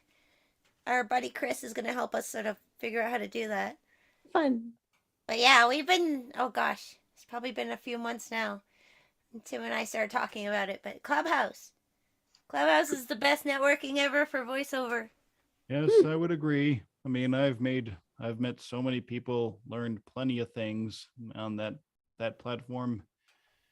I mean, it used to be an invitation only. You can sit in and listen to a room. Yeah. Right. So Clubhouse is a great place for voiceover actors. Is there, like you said, that's the best one? What's the second best? Or if you guys have found jobs out there, what websites have you gotten for jobs or to do voiceovers for books or anything? Or so I've been in a coaching program for the last 6 months through VO Heroes. And one of the things that I hope to focus on with more time is doing audiobook auditions. And that is through ACX primarily. There are a number of other ones for like audiobook that I can't remember off the top of my head. And so that my fan doesn't go crazy, I had to close all of my internet pages. So I don't have any of them open at the moment. But Voice 123 and Backstage are some of them. But there are a number of Actors Access. There are a number of places where you can go and put your profile up. Some of them are for free and they'll give you like little drips. Some of them you pay to actually put your stuff out there. ACX is free. Anybody can do it. If you go through and listen to some of the demos, you'll hear what's good and what's not so good. Don't turn pages while you're doing your audition. So yeah, there's a number of places on the internet where you can go and get work. Awesome. Thank you, Tony. Sure. Morgan. I would give advice somewhere. One thing that I learned from a lot of pros on YouTube and the like is content creation, or just watching their videos and getting the tips from them. The things they share, it's incredible. I've learned so much from those things, and if you're probably learning too much, the one thing you can learn, what I mean is, but another thing you can learn is how to make videos of your own. As the great Earl Hall from Asheville, North Carolina said, it's critical to show people you know your stuff. And all it takes is a camera, a microphone, and a solution to a problem. Yeah.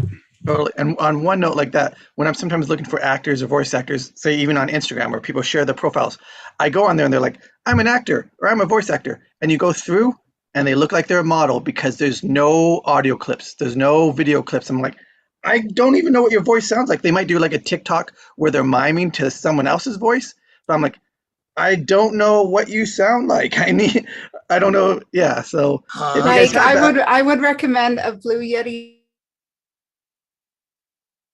cancellation features and to record clips. I would recommend because you moved your microphone, it's so like fine tunneled, it didn't pick up the other stuff you said.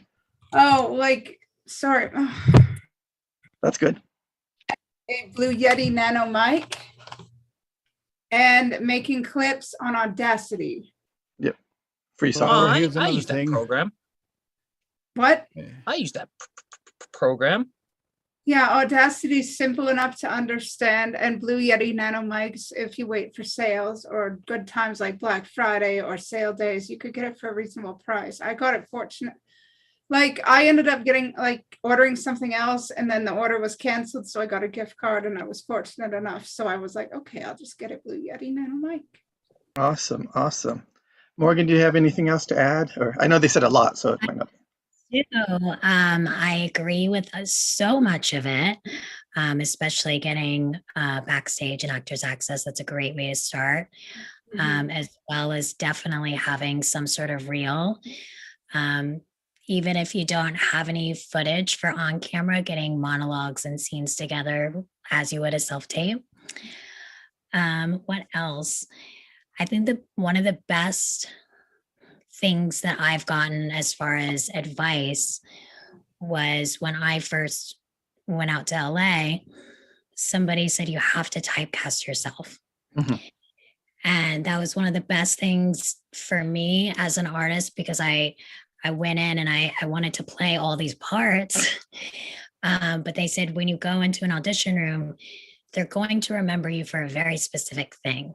So you need to be whatever that specific thing is and typecast yourself as that role, and do it better than everybody else. Because when you're doing it better than everyone else and they remember you for that thing, even if you don't book that project, when the next project comes up, they'll remember you for that very specific thing. So just a little tidbit of advice that I was given that. Oh my goodness. Okay, now I'm sorry, Vicky, but you suddenly popped into my brain.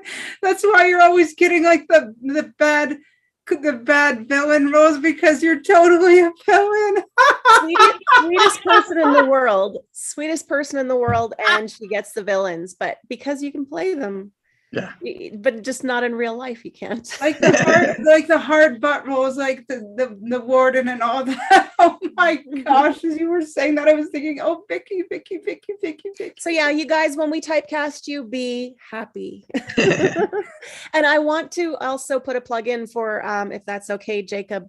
Yeah. Jacob has a demo reel book on Amazon that is really fantastic, actually. So if you're wanting to put one together, don't have to get it, but it's a really good price too. So how much is a really good price? It is, yeah. I forget, but it's like the minimum they would let us put it for, because they have to do a certain minimum or they can't make money with how much they sell it for. That's like a programmed thing about the percentages or whatever. Yeah, so pick it up on Amazon and it'll help you out with your demo reel. And it actually, demo reels really help us too with casting, because when we can see what you're capable of, we can put you into those roles that you do suit.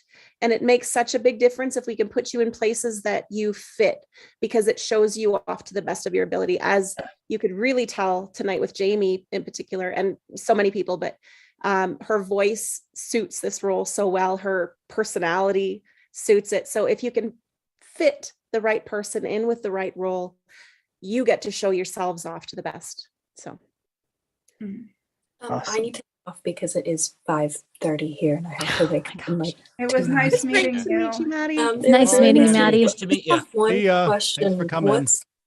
What's the next one? The very next one is Fight Club. Okay. And then after that, we did plan to do the Never Ending Story, but we haven't found a good script PDF version for that. So we're gonna have to swap that out for something else. Oh, you know, I have a suggestion. Maybe we should just do Star Wars or Star Trek or something. I was almost thinking the two of you, after you get done with what you're working on now, can maybe do like a Star Trek, Star Wars crossover. Like, or something. You know, I'll do my hair in the Leia buns and I go to okay. Hear me out. Just we as take excited. the script from Star Trek the Motion Picture. We take the script from Star Wars. We shuffle the pages randomly. Really? Star Trek the Motion Picture is not the best Star Trek movie. Really? Come on. I got a lightsaber just over there. Okay, well, no, I don't want to mess up one of the good Star Treks, right? If we're going to do a good Star Trek, we're going to do a good Star Trek all the way through. It could make it better. All right, we're going to cause a lot of riff on this, and Maddie has to go. I would recommend, though, if you are looking for like episode length ones, Star Wars: The Clone Wars has some really great stuff. Like I've demoed a bunch of stuff from there. We could do it. I could do that. Like that series is really good. Like Maddie, believe it or not, I cosplayed as Padme one year for Halloween. Show me the baby. I want to see the child. Like, look at this hair. I could pull it off. This is all my real hair. Awesome. Yeah, All thank right. you guys so Good much. night. Thank you, Maddie. Night, Maddie. Bye. Really nice. Thanks for joining Bye. us. I should probably be Oh, going wow. too. So thank you so much for this opportunity, and good luck to all of you. Oh, you Thank you were for coming, great. Jack. You're awesome. Hope to see you Bye. soon. It was Thank so you. See ya. Bye, Jack. Good job. Here. All right. Yeah, nothing Play, says that TV show scripts are off the table. Sorry. Not at all. Like this year, we haven't done many TV scripts, but we plan on doing a lot of those next year. So, Wow. This Is Us That- pilot, the Breaking Bad pilot, animated ones. Tim, it sounds like you There's have a lot. some you love and you want to suggest. Send it to us and we'll put those in the rotation. The You know DuckTales what? pilot. You mean on the Facebook or what? Or Facebook, email. You can even mention it here if they're on the top of your head. Oh, you know Yeah. what? well, I don't. That- But I wanted to ask you because I don't think you answered me before. Oh, sorry. It was about since this is being recorded, is it Yes. going to be posted online? Yes, this is posted on Facebook, Twitter, and YouTube. But on YouTube, we re-edit them and post it again later. Okay, and the other question was, is it okay to? I made my own screenshot of this thing. Is it okay to post that on my media? I believe so because everyone knows this is being recorded and is going to be put out there. So Great. from my side, yes. And I think since everybody knows it's recorded and going to social media, I believe it's okay with everyone. Okay, yes. thank you. You got it. You know what? Now that you tell me TV's allowed, I've got an idea on that. I'll have to get back to you. All right, get back to me on that. Probably about time for the rest of us go, but anyone else want to say anything more about Wreck-It Ralph? Like I felt like it was a really quick read and it was like fast on the dialogue and fast on the descriptions and went through it quick. Fantastic movie. Yeah. And I had fun. Like Angel messaged me on the thing. She thought, what's going on? And I'm like, I didn't have any parts. So I was just like watching the reading, listening to everybody's voices. I was just enjoying it and into it. So, Yeah, typically animation is written to be faster, just because kids' attention spans. So you're going to have dialogue that flows quicker. You're not going to have as many dramatic moments or long pauses or introspective moments. That's just kind of the nature of the beast. and on that note as well, if you write a script of your screenwriter for animation, you're not going to want to make it too long because most of the movies are an hour and a half. Yeah. Animation is expensive. It is. Yeah. So even the clothes, they have to model, they have to sim it so they actually move. Where real life, you just put on a shirt and you wear it and it moves right. So yeah. So animation's designed to be quick and short. Yeah. Tight and more fun to voice. Yeah, when we were doing this animated one, we got a lot more attention, a lot more people that want to voice it. So yeah. Well, it just gives us all as actors an opportunity to really show off our skills and love. And there's a lot of animated films out there that have been forgotten about. Yeah. Anyone else? Any other thoughts? Fritz the cat. What was that? Fritz the cat, which Fritz? is Not Felix? No, Fritz the cat. I have not heard of that one. It The is X-rated movie of animation. Exactly. It is a notorious piece of animation. One of the few films in the America that was rated X. Wow. Oh boy. Okay. I don't know that we'll be. I know. That's totally up to. Totally not kid friendly. Yeah. It was really nice to have you back too, Justin. To hear your voice skills. And to have Evan back, who's been here, and all the new people. Thank you. It's awesome. Yeah, very cool. This was a great cast. It was fun to listen to you guys read. And thank you all for your patience with my stumbling over words oddly tonight. Like words appeared that weren't there and letters just disappeared out of words. So I'm sorry about the little flubs. You know what? You are I know, amazing. but we Anybody who didn't. narrates and reads that much text is absolutely amazing. And throw the "I'm sorry" out the window because it's annoying as HELL. Yeah. If I can get Excuse away me, with Canadian. if I can get away with replacing I'm a sorry, character with a but- completely different character, you can get away with a few extra words. That was awesome, by the way. Are you? I thought that was so cool. You're just like cutting out all the Canadian in you and going full American now. Hey, Heather. I'm trying to be a motherly figure and just telling people they're good enough. That's Awesome. Well, on that It note, makes them want to come back if I say you're good enough to be here. You should definitely consider me sometime for the stoic villain or the energetic insane individual. I love that for you. That would be great. I would hope. It's not my thing, but what do you think?